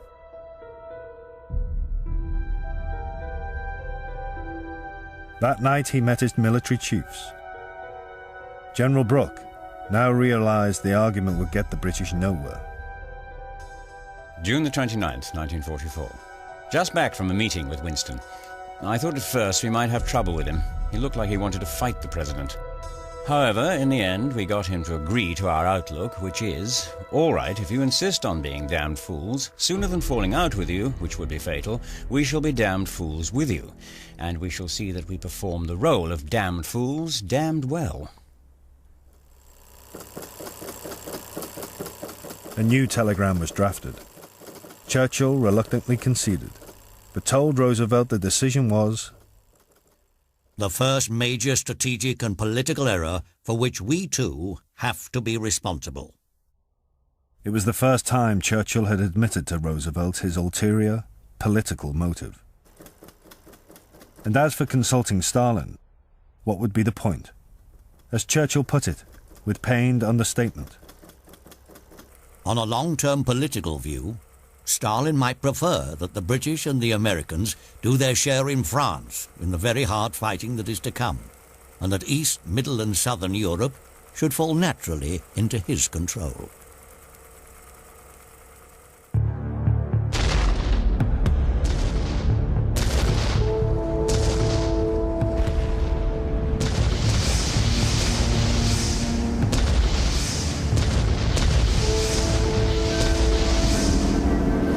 On August the 15th, 1944, Allied forces invaded southern France in Operation Dragoon.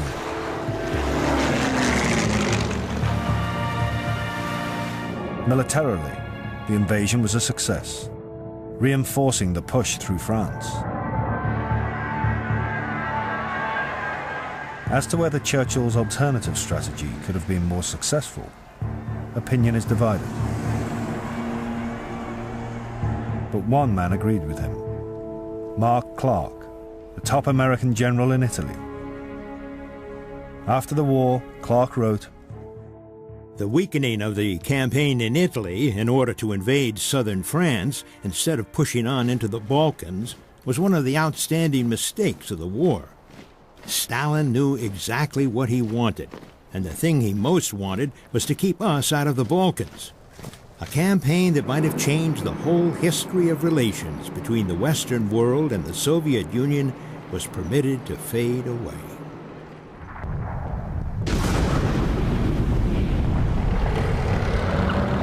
Whether or not Clark and Churchill were right, there was nothing physically the British and Americans could now do to stop the Russian army occupying the nations of Eastern Europe and the Balkans. But would Stalin allow those nations their freedom? Roosevelt had vetoed the use of military strategy to block Stalin. It would now be up to him to persuade the Soviet leader to play the democratic game. Theirs would be the final duel of the warlords, and decide what sort of Europe emerged from the ashes. April the 12th, 1945, dawned brightly at the country retreat of the American president, Franklin Roosevelt. His companion, Daisy Suckley, was with him. Another beautiful day. F woke up with a slight headache and a stiff neck, which probably comes from being overtired. Despite his exhaustion, Roosevelt was having to face up to an agonizing dilemma. He had reached the pivotal moment in a psychological duel he'd been waging with his wartime ally, the Soviet leader, Joseph Stalin. Roosevelt had steadfastly followed one consistent course, which he believed was the way to win Stalin's collaboration in creating a better world. He'd once put it like this: "I think if I give Stalin everything I possibly can and ask nothing from him in return, noblesse oblige, he won't try to annex anything, and will work with me for a world of peace and democracy." Now, as the war entered its final stage, Roosevelt's great gamble with Stalin hung in the balance. Would the Soviet leader repay his generosity, or was he the oppressor, building a new totalitarian empire? At stake was the freedom and independence of the nations of Europe and the future of hundreds of millions of people.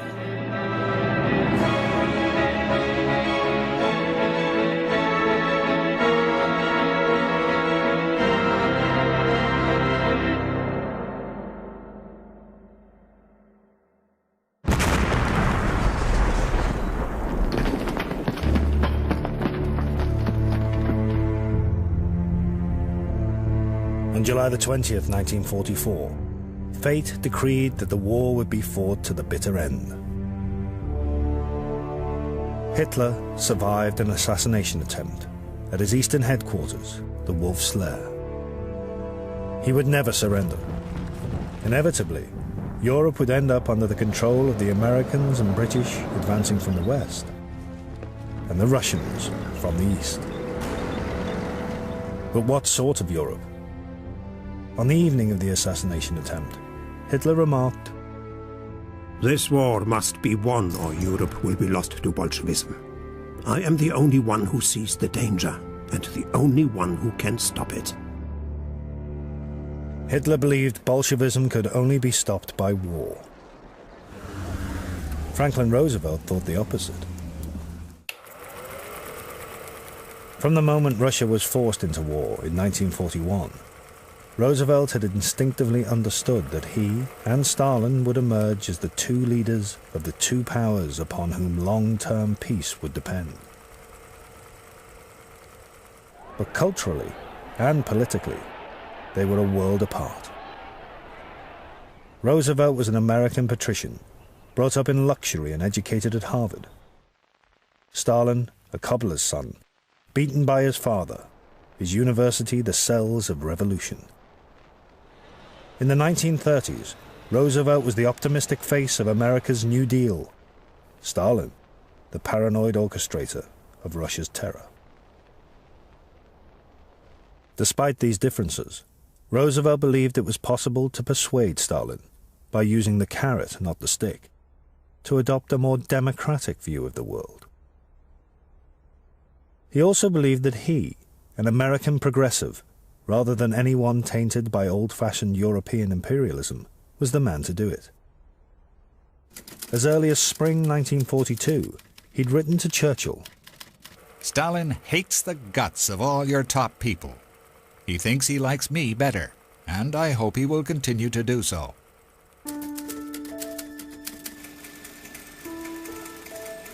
For over 2 years, Roosevelt conducted his relationship with Stalin via messengers and intermediaries. Then, in November 1943, at the Tehran Conference, he finally met him face to face. His tactic was to find a common bond with Stalin by teasing Churchill. Later, he described to a colleague how, on the third morning, he finally got through. I said, lifting my hand to cover a whisper, which of course had to be interpreted, "Winston is cranky this morning. He got up on the wrong side of the bed." A vague smile passed over Stalin's eyes, and I decided I was on the right track. I began to tease Churchill about his Britishness, about John Bull, about his cigars, about his habits. Winston got red and scowled, and the more he did so, the more Stalin smiled. Finally, Stalin broke into a deep, hearty guffaw, and for the first time in 3 days, I saw the light. The ice was broken, and we talked like men and brothers.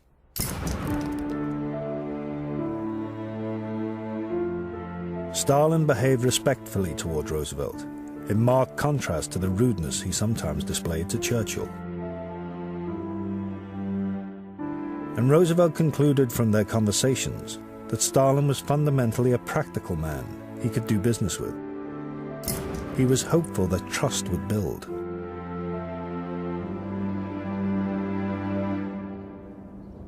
In July 1944, he was relaxing at his country house, Hyde Park, with his close companion and confidant, Daisy Suckley, who kept a detailed diary of her conversations with the president. July 3rd, 1944. I told the P that his relations with Stalin are one of the great triumphs of his career, and only the future can tell how much that relationship is going to count in rebuilding our shattered world. Before they met, there was doubt and suspicion on Stalin's part, and also probably on the P's. Now there is the basis for talking, for working things out together. The P smiled at me and said he keeps his fingers crossed.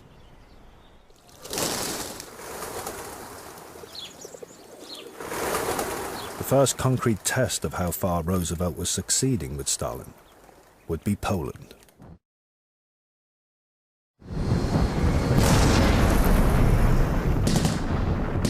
By the summer of 1944, Russian forces were smashing through Poland in their drive towards Germany. But beneath military success lay political division. Stalin had broken off relations with the London-based Polish government in exile after it had accused Russia of murdering thousands of Polish officers at Katyn Forest in 1940. Instead, he was backing a group of communist Poles based in Moscow as a future Polish government. But in a letter to Roosevelt and Churchill at the end of July, Stalin showed a more conciliatory face. I understand the importance of the Polish question for the common cause of the Allies, and for this very reason I am prepared to give assistance to all Poles and to mediate in the attainment of an agreement between them. For Roosevelt, the message seemed a vindication that his tactics with Stalin were working. That month, he gave an unequivocal assurance to the Prime Minister of the London Poles, Stanislav Mikolajczyk. Don't worry. Stalin doesn't intend to take freedom from you. I shall see to it that your country does not come out of this war injured.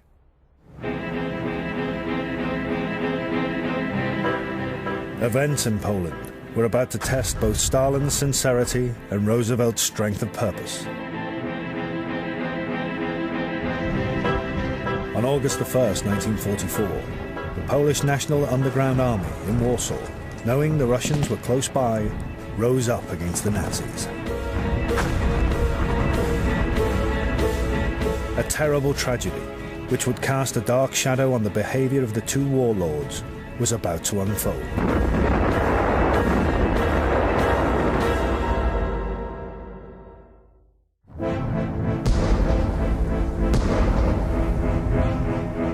By the end of July 1944, Allied forces from both East and West had their sights on Germany.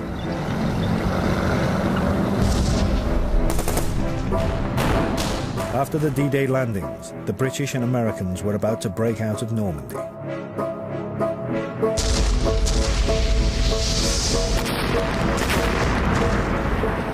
The Red Army had reached the River Vistula, just 15 miles from the Polish capital, Warsaw.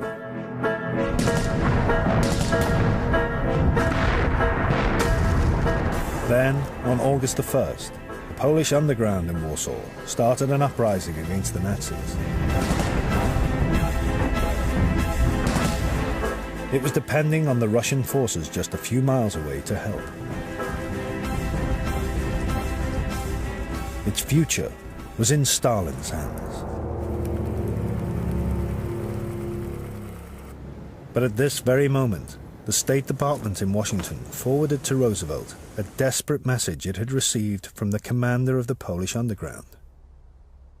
It concerned the activities of the NKVD, Stalin's secret police, in areas of Poland already liberated by Russian troops. The Soviet authorities are arresting the officers in command and the staffs of the Polish underground army. The same fate undoubtedly awaits the leaders of the Polish underground civilian administration. Please do your best to save these people from liquidation by the NKVD. On August the 8th, a week into the rising, the Russian commander on the Vistula was ready to cross the river and head for Warsaw. Inside the city, the Nazis were bringing in massive firepower to suppress the rising. The underground appealed for help. On its behalf, Churchill cabled Stalin. 12th of August. I have seen a distressing message from the Poles in Warsaw, who after 10 days are still fighting against considerable German forces which have cut the city into three. They implore machine guns and ammunition. Can you not give them some further help?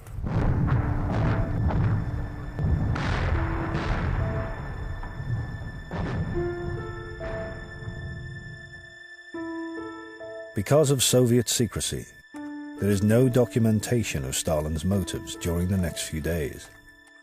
They can only be deduced from his actions. He could see that the fiercely independent Polish underground, which would resist any future Soviet puppet government, was both distracting Nazi forces and at the same time being killed off by them. He also knew that Warsaw was a tough military target. He decided to halt the army on the Vistula and not to help the Warsaw Poles. Instead, he turned his attention to a softer target in Eastern Europe, Romania.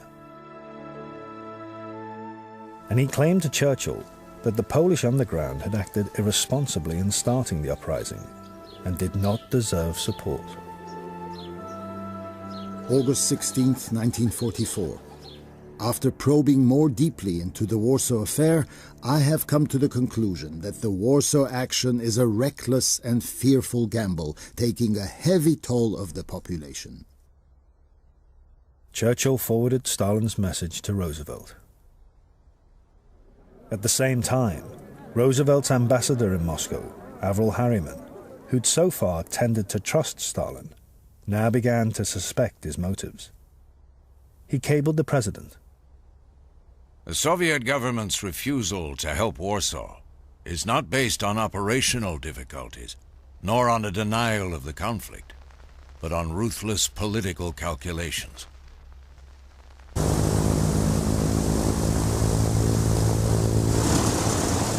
Stalin's decision meant that the only way to help the Poles was by British and American airdrops. But their planes were based far away in Britain and Italy. Their chances of consistent success depended on being able to refuel in Russian bases the other side of Warsaw before returning home. The Russians refused permission for refueling. Roosevelt agreed to a suggestion by Churchill that they should jointly appeal to Stalin to rethink. We believe that all three of us should do the utmost to save as many of the Patriots as possible. We hope that you will drop immediate supplies and munitions to the Patriot Poles in Warsaw. Or will you agree to help our planes in doing it very quickly?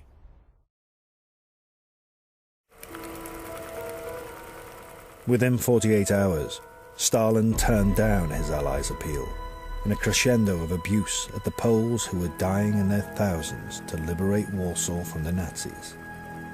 Sooner or later, the truth about the handful of power-seeking criminals who launched the Warsaw Adventure will out.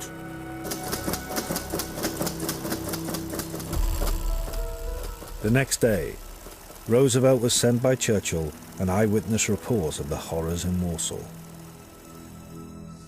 The dead, it said, are buried in backyards and squares.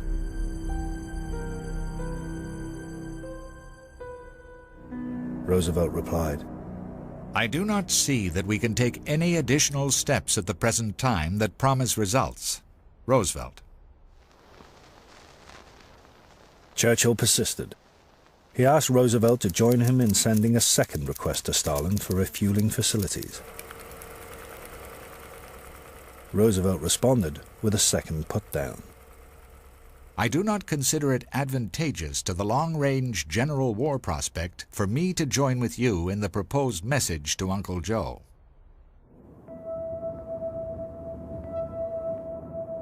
While the people of Warsaw rotted, Roosevelt would do no more, privately or publicly, to upset Stalin.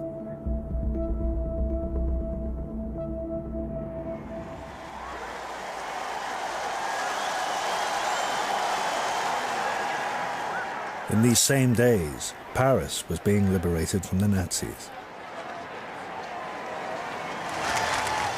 There, the French underground had also risen against their occupiers when they knew the Allies were drawing near.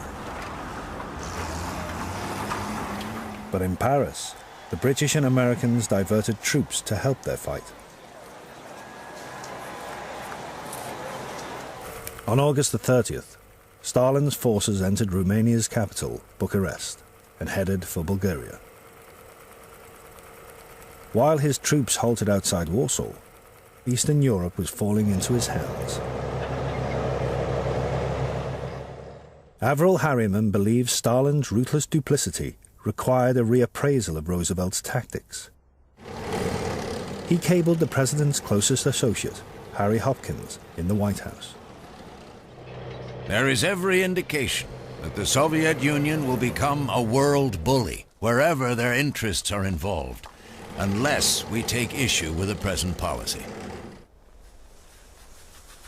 But Roosevelt had no intention of changing tack.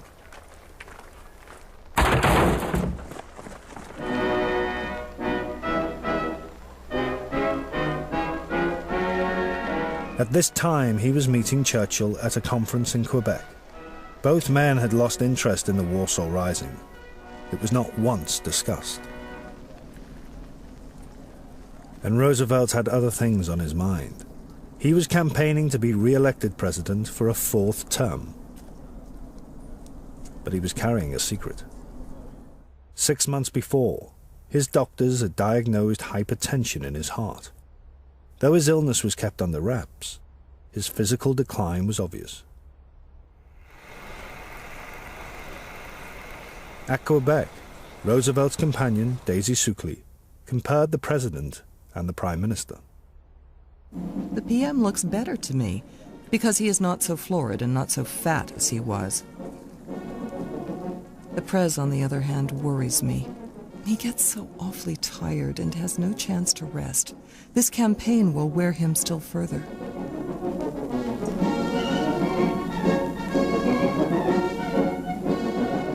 Churchill's wife, Clementine, also noticed the change.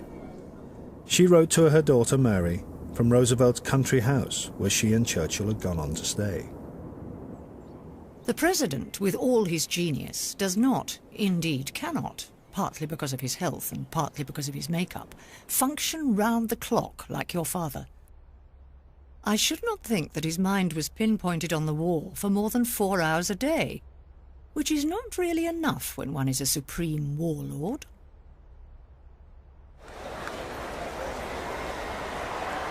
Despite his ill health, Roosevelt was determined to carry on as president, convinced that he, better than anyone else, could bring a lasting peace to the world. I have already indicated to you why I accept the nomination.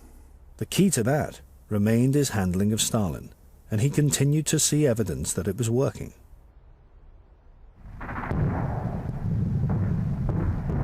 The Poles of Warsaw were still fighting on, and 7 weeks into the rising, Stalin at last agreed to airdrop limited aid. On September the 24th, he presented a very different face to Harriman. For the first time, Stalin spoke with sympathy for the insurgents. He said that the Red Army was in contact with each of the groups, by radio and by men going back and forth. Stalin showed none of his previous vindictiveness. Did Stalin mean it? Or was he being cynically opportunistic? The simple fact was that the Nazis had effectively destroyed the Polish underground, and with the deed done, magnanimity came free. On October the 2nd, the Warsaw Uprising was over. The underground commander, General Boer, surrendered to the Nazis. Nearly 250,000 people died. One of the last broadcasts from Warsaw said, "May God, who is just, pass judgment on the terrible injustice suffered by the Polish nation, and may he punish accordingly all those who are guilty."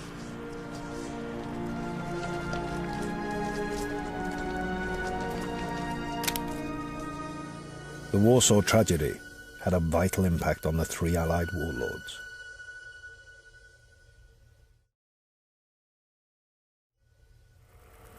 For Roosevelt, Stalin's about turn at the end showed that his behavior could be moderated by friendly appeals.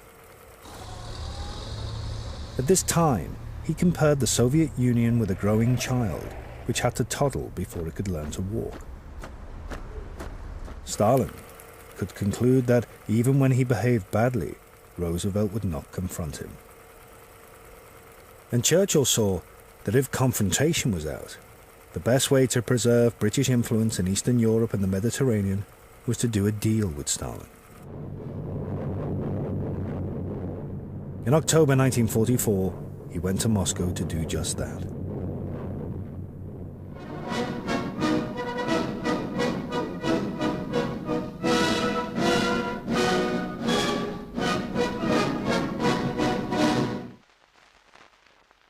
Stalin was on his best behavior. Among his other murderous talents, he'd always had the ability to charm. Averell Harriman reported back to Roosevelt. Stalin was in high mood yesterday. He paid Churchill an unusual and significant compliment by attending the ballet at the Opera House. Now that Stalin's collaboration was his only hope, Churchill began to paint him in warmer colors, writing home to Clementine. I have had very nice talks with the old bear. I like him the more I see him. Now they respect us here, and I'm sure they wish to work with us. I have to keep the President in constant touch, and this is the delicate side. Roosevelt had suspected, rightly, that Churchill was up to his old imperialist tricks.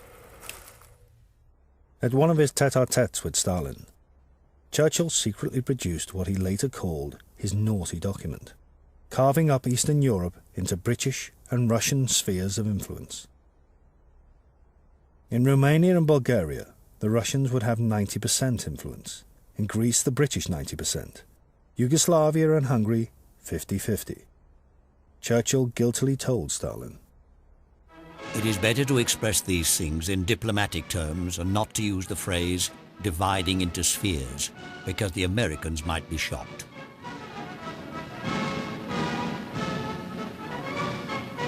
But though the naughty document remained secret, Roosevelt was informed of the broad thrust of the deal, and he was not shocked. What mattered to him was that Churchill was now trying to seek compromise with Stalin rather than confrontation.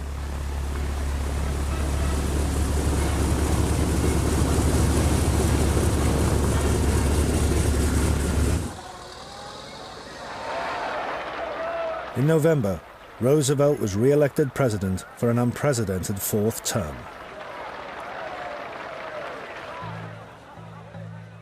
He must have known he was unlikely to live for its full 4 years, and was a man in a hurry. He'd long had a vision of a post-war world in which the great powers, Russia and the United States, along with Britain and China, would act, in his words, as policemen, allowing the rest of the world's nations their freedom and independence, but ensuring they could not start wars. Stalin had warmed to Roosevelt's idea, which would place the Soviet Union at the top table of the world's nations. Now Roosevelt's great and final mission was to turn the dream into practical reality. It all depended on winning Stalin's collaboration, not in words, but in deeds.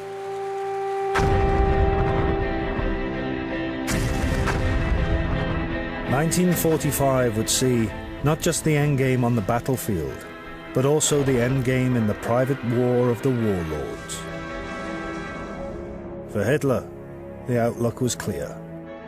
He told his adjutant, "I know the war is lost.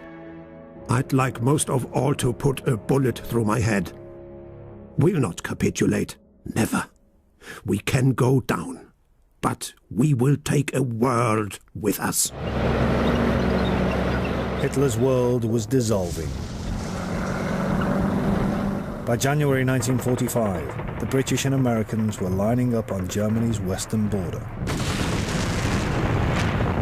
The Red Army was heading into East Germany. And the three Allied warlords were preparing to converge on Yalta in the Crimea for their second face-to-face meeting.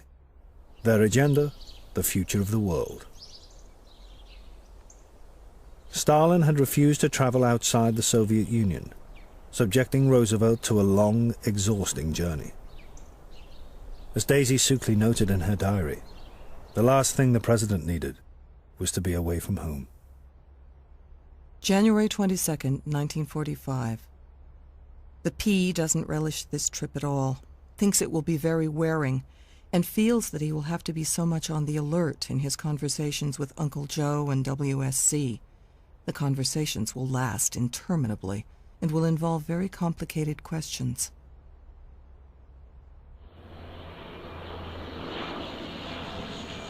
On February the 3rd, Roosevelt landed at Saki Airport in the Crimea. Churchill had already arrived and was in the welcoming party, along with his doctor, Charles Morin. February the 3rd, 1945. The president looked old and thin and drawn. He had a cape or shawl over his shoulders and appeared shrunken. He sat looking straight ahead with his mouth open, as if he were not taking things in. Everyone was shocked by his appearance and gabbled afterwards.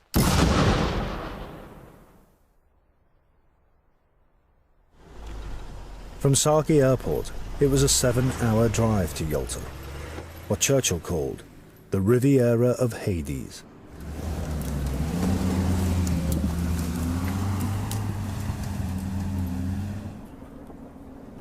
The opening dinner gave little encouragement of Roosevelt's appetite for the task ahead.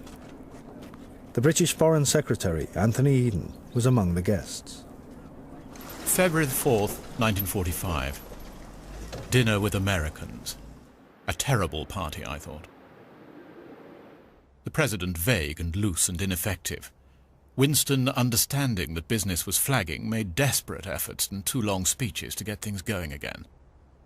Stalin's attitude to small countries struck me as grim, not to say sinister. I was greatly relieved when the whole business was over.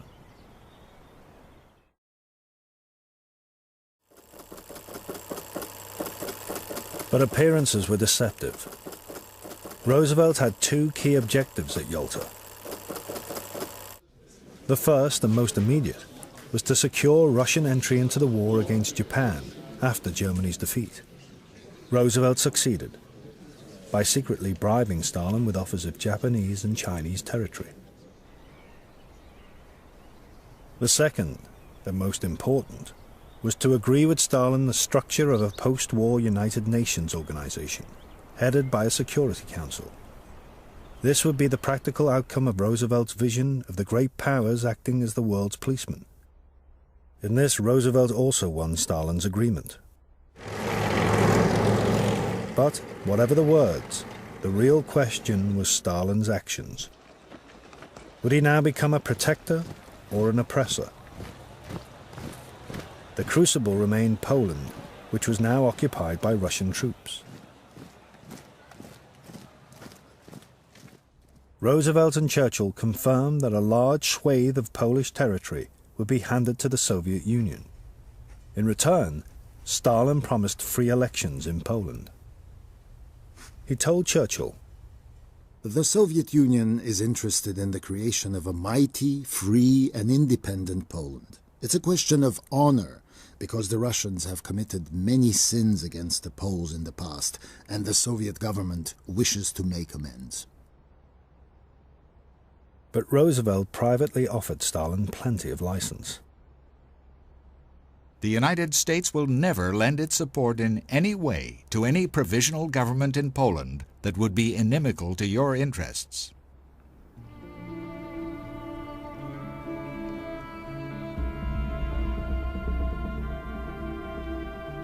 At the time, Yalta seemed to herald a new era of cooperation.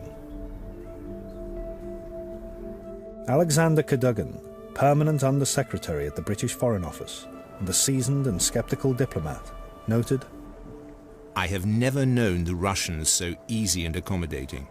In particular, Joe has been extremely good. He is a great man, and shows up very impressively against the background of the other 2 aging statesmen. I think the conference has been quite successful. We've got an agreement on Poland which may heal differences for some time at least, and assure some degree of independence to the Poles." Roosevelt was sure Yalta had been a success. He told his doctor, Admiral McIntyre, "I've got everything I came for, and not at too high a price. The one nettlesome problem is Poland. The settlement we have in mind leaves much to be desired."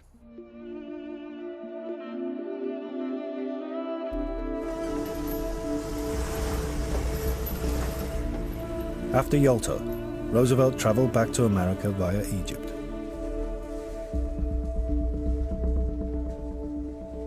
At Alexandria, Churchill gave what would turn out to be his final salute to the president.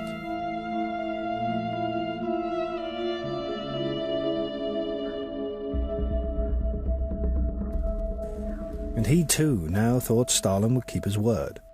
He reflected to his colleagues, Poor Neville Chamberlain believed he could trust Hitler. He was wrong. But I don't think I'm wrong about Stalin. Roosevelt, on his arrival home in Washington, told his cabinet, "Stalin has something else in his being besides this revolutionist Bolshevist thing. Perhaps it is to do with his early training for the priesthood. I think that something entered into his nature of the way in which a Christian gentleman should behave." Back in Moscow, Stalin was also pleased. It seemed to him his allies had, by nods and winks, accepted his sovereignty over Eastern Europe. When his foreign minister, Molotov, expressed a worry that some of the wording in the Yalta agreements could get in Russia's way, Stalin told him, "Never mind. We'll do it in our own way later." On March the 1st, Roosevelt reported to the United States Congress on Yalta, admitting for the very first time in public the pain of his disability. I hope that you will pardon me for an unusual posture of sitting down during the presentation of what I want to say, but I know that you will realize that it makes it a lot easier for me in not having to carry about 10 pounds of steel around on the bottom of my legs, and also because of the fact that I have just completed a 14,000-mile trip. Roosevelt assured Congress that Yalta heralded a new age of freedom and peace. The same day, Stalin's deputy foreign minister, Vyshinsky, was in Bucharest installing a puppet government for Romania. There was no consultation with the British and Americans, as required in the words of the Yalta agreements. But Stalin had not interfered in Greece, where Churchill was using British forces to repress an attempted communist takeover. It was tit for tat.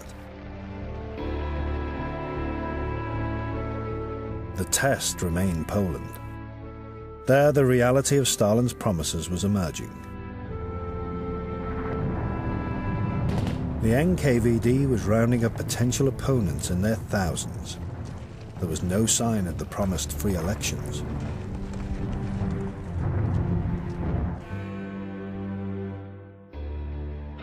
As reports of Soviet oppression filtered out, Churchill was coming under severe criticism in Parliament and within his government for betraying Poland at Yalta.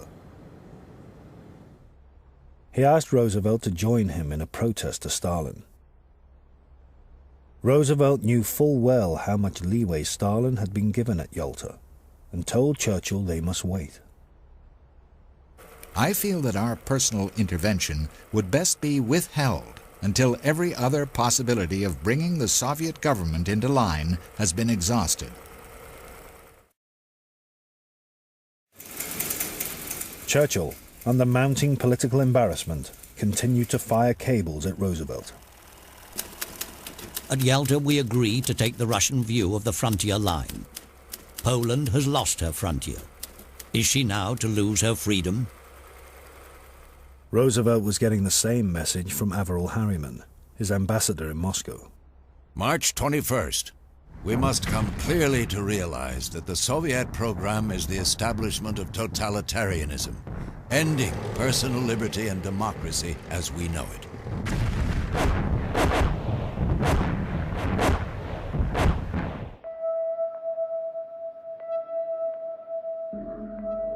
On March the 27th, 16 leaders of the Polish underground were invited by Russian commanders in Poland to discuss local arrangements. It was a trick. They were kidnapped by the NKVD. They would later be subject to a show trial in Moscow and sent to the Gulag. Finally, at the end of March, Roosevelt agreed to admonish Stalin about the imposition of his puppet government in Poland. I must make it quite plain to you that any solution which would result in a thinly disguised continuance of the present Warsaw regime would be unacceptable. But Roosevelt still believed that he could persuade Stalin to fall in line. Having understood each other so well at Yalta, I am convinced that the three of us can and will clear away any obstacles which have developed since then.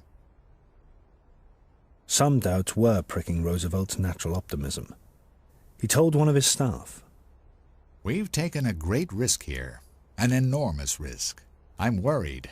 I still think Stalin will be out of his mind if he doesn't cooperate, but maybe he's not going to, in which case we're going to have to take a different view."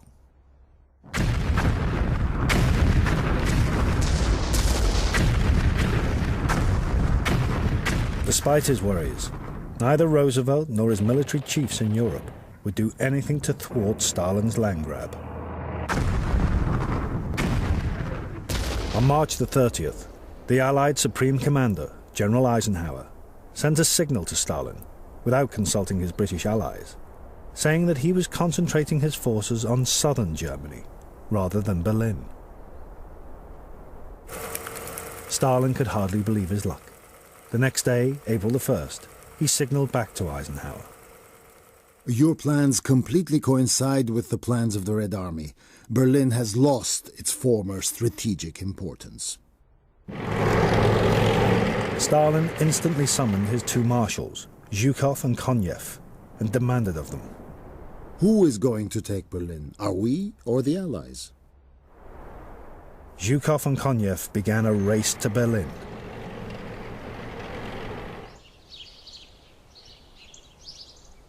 Roosevelt had gone to Warm Springs, his retreat in Georgia, to rest.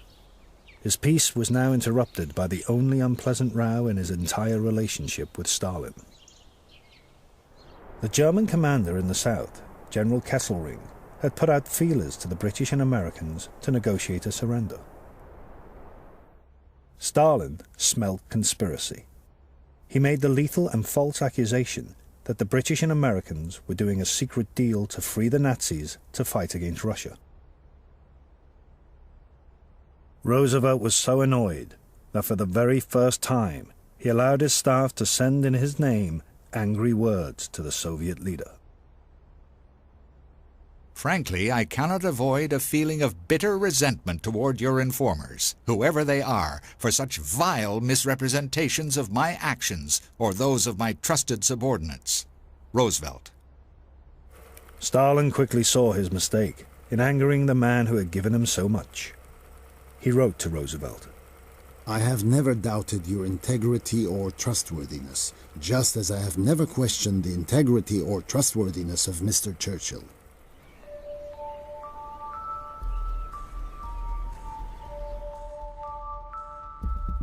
Once again, Roosevelt could believe that Stalin would always respond to his appeals. On April the 11th, in a message he wrote himself, he told Churchill, I would minimize the general Soviet problem as much as possible, because these problems, in one form or another, seem to arise every day, and most of them straighten out. We must be firm, however, and our course thus far is correct. It was the authentic voice of Roosevelt, keeping his options open, but above all seeking to avoid confrontation with Stalin. The next day, April the 12th, 1945, would shatter the world.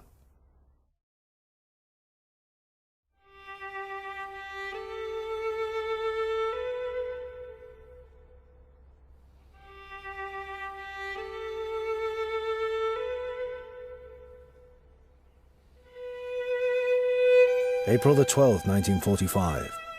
Warm Springs, Georgia. Daisy Suckley's diary. Another beautiful day, with the promised heat.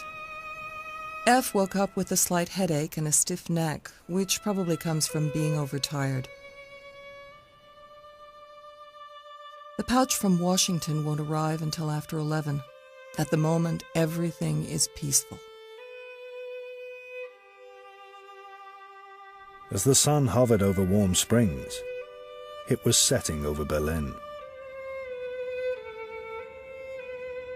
That evening, as the fighting grew ever nearer and Hitler faced his final days in the bunker, the Berlin Philharmonic Orchestra gave its last wartime performance. Beethoven's Violin Concerto, Bruckner's Eighth Symphony, and the finale to Wagner's Götterdämmerung.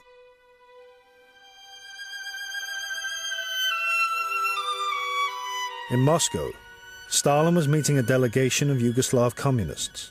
He described to one of them, Miloran Djilas, his view of the new superpower world.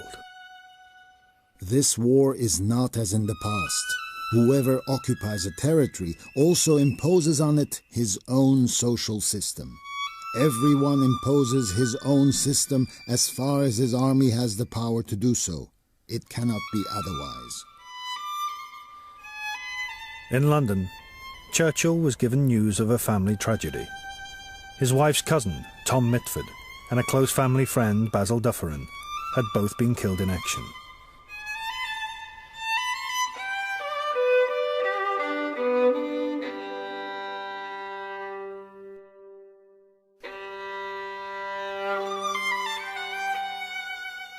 At Warm Springs, Roosevelt was having his portrait painted.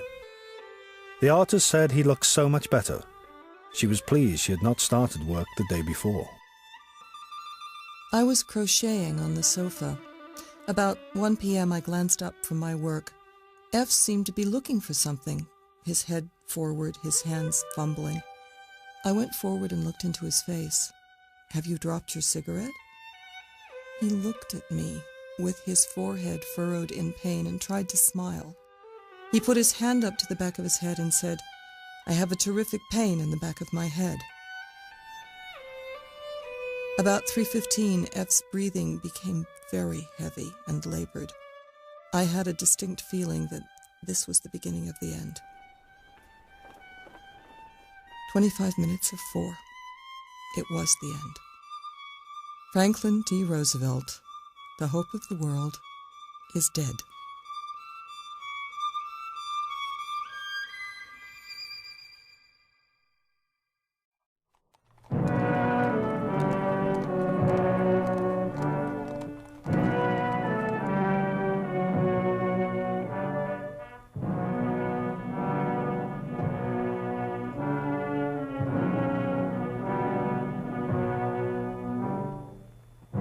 Roosevelt's death left his duel with Stalin unfinished. In the final days of his life, he realized that his great gamble with the Soviet leader might be failing.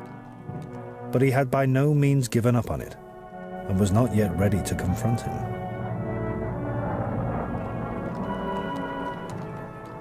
Daisy Suckley summed it up in her diary a few days later. Franklin himself did not have too much faith in Stalin, but he thought that he and Stalin looked at things in the same practical way, and for that reason there was much hope that Stalin would follow along.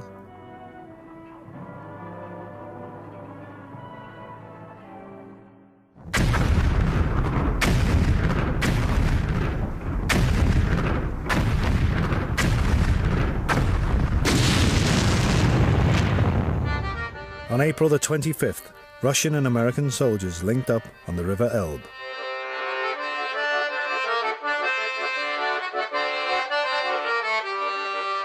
The scenes of mutual celebration seemed to herald a new world of cooperation for which Roosevelt had been willing to give so much.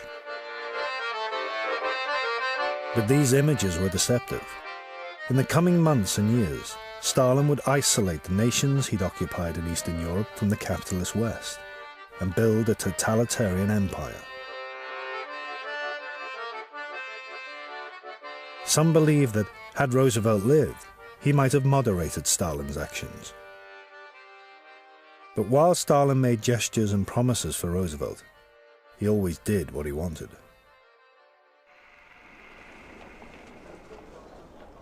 Roosevelt's flaw was in believing Stalin was at heart a politician like himself, albeit a harsh one.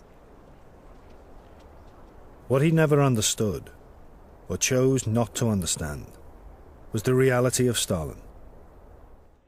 The combination, equaled only by Hitler, of cruelty, paranoia, ideology, and greed for power.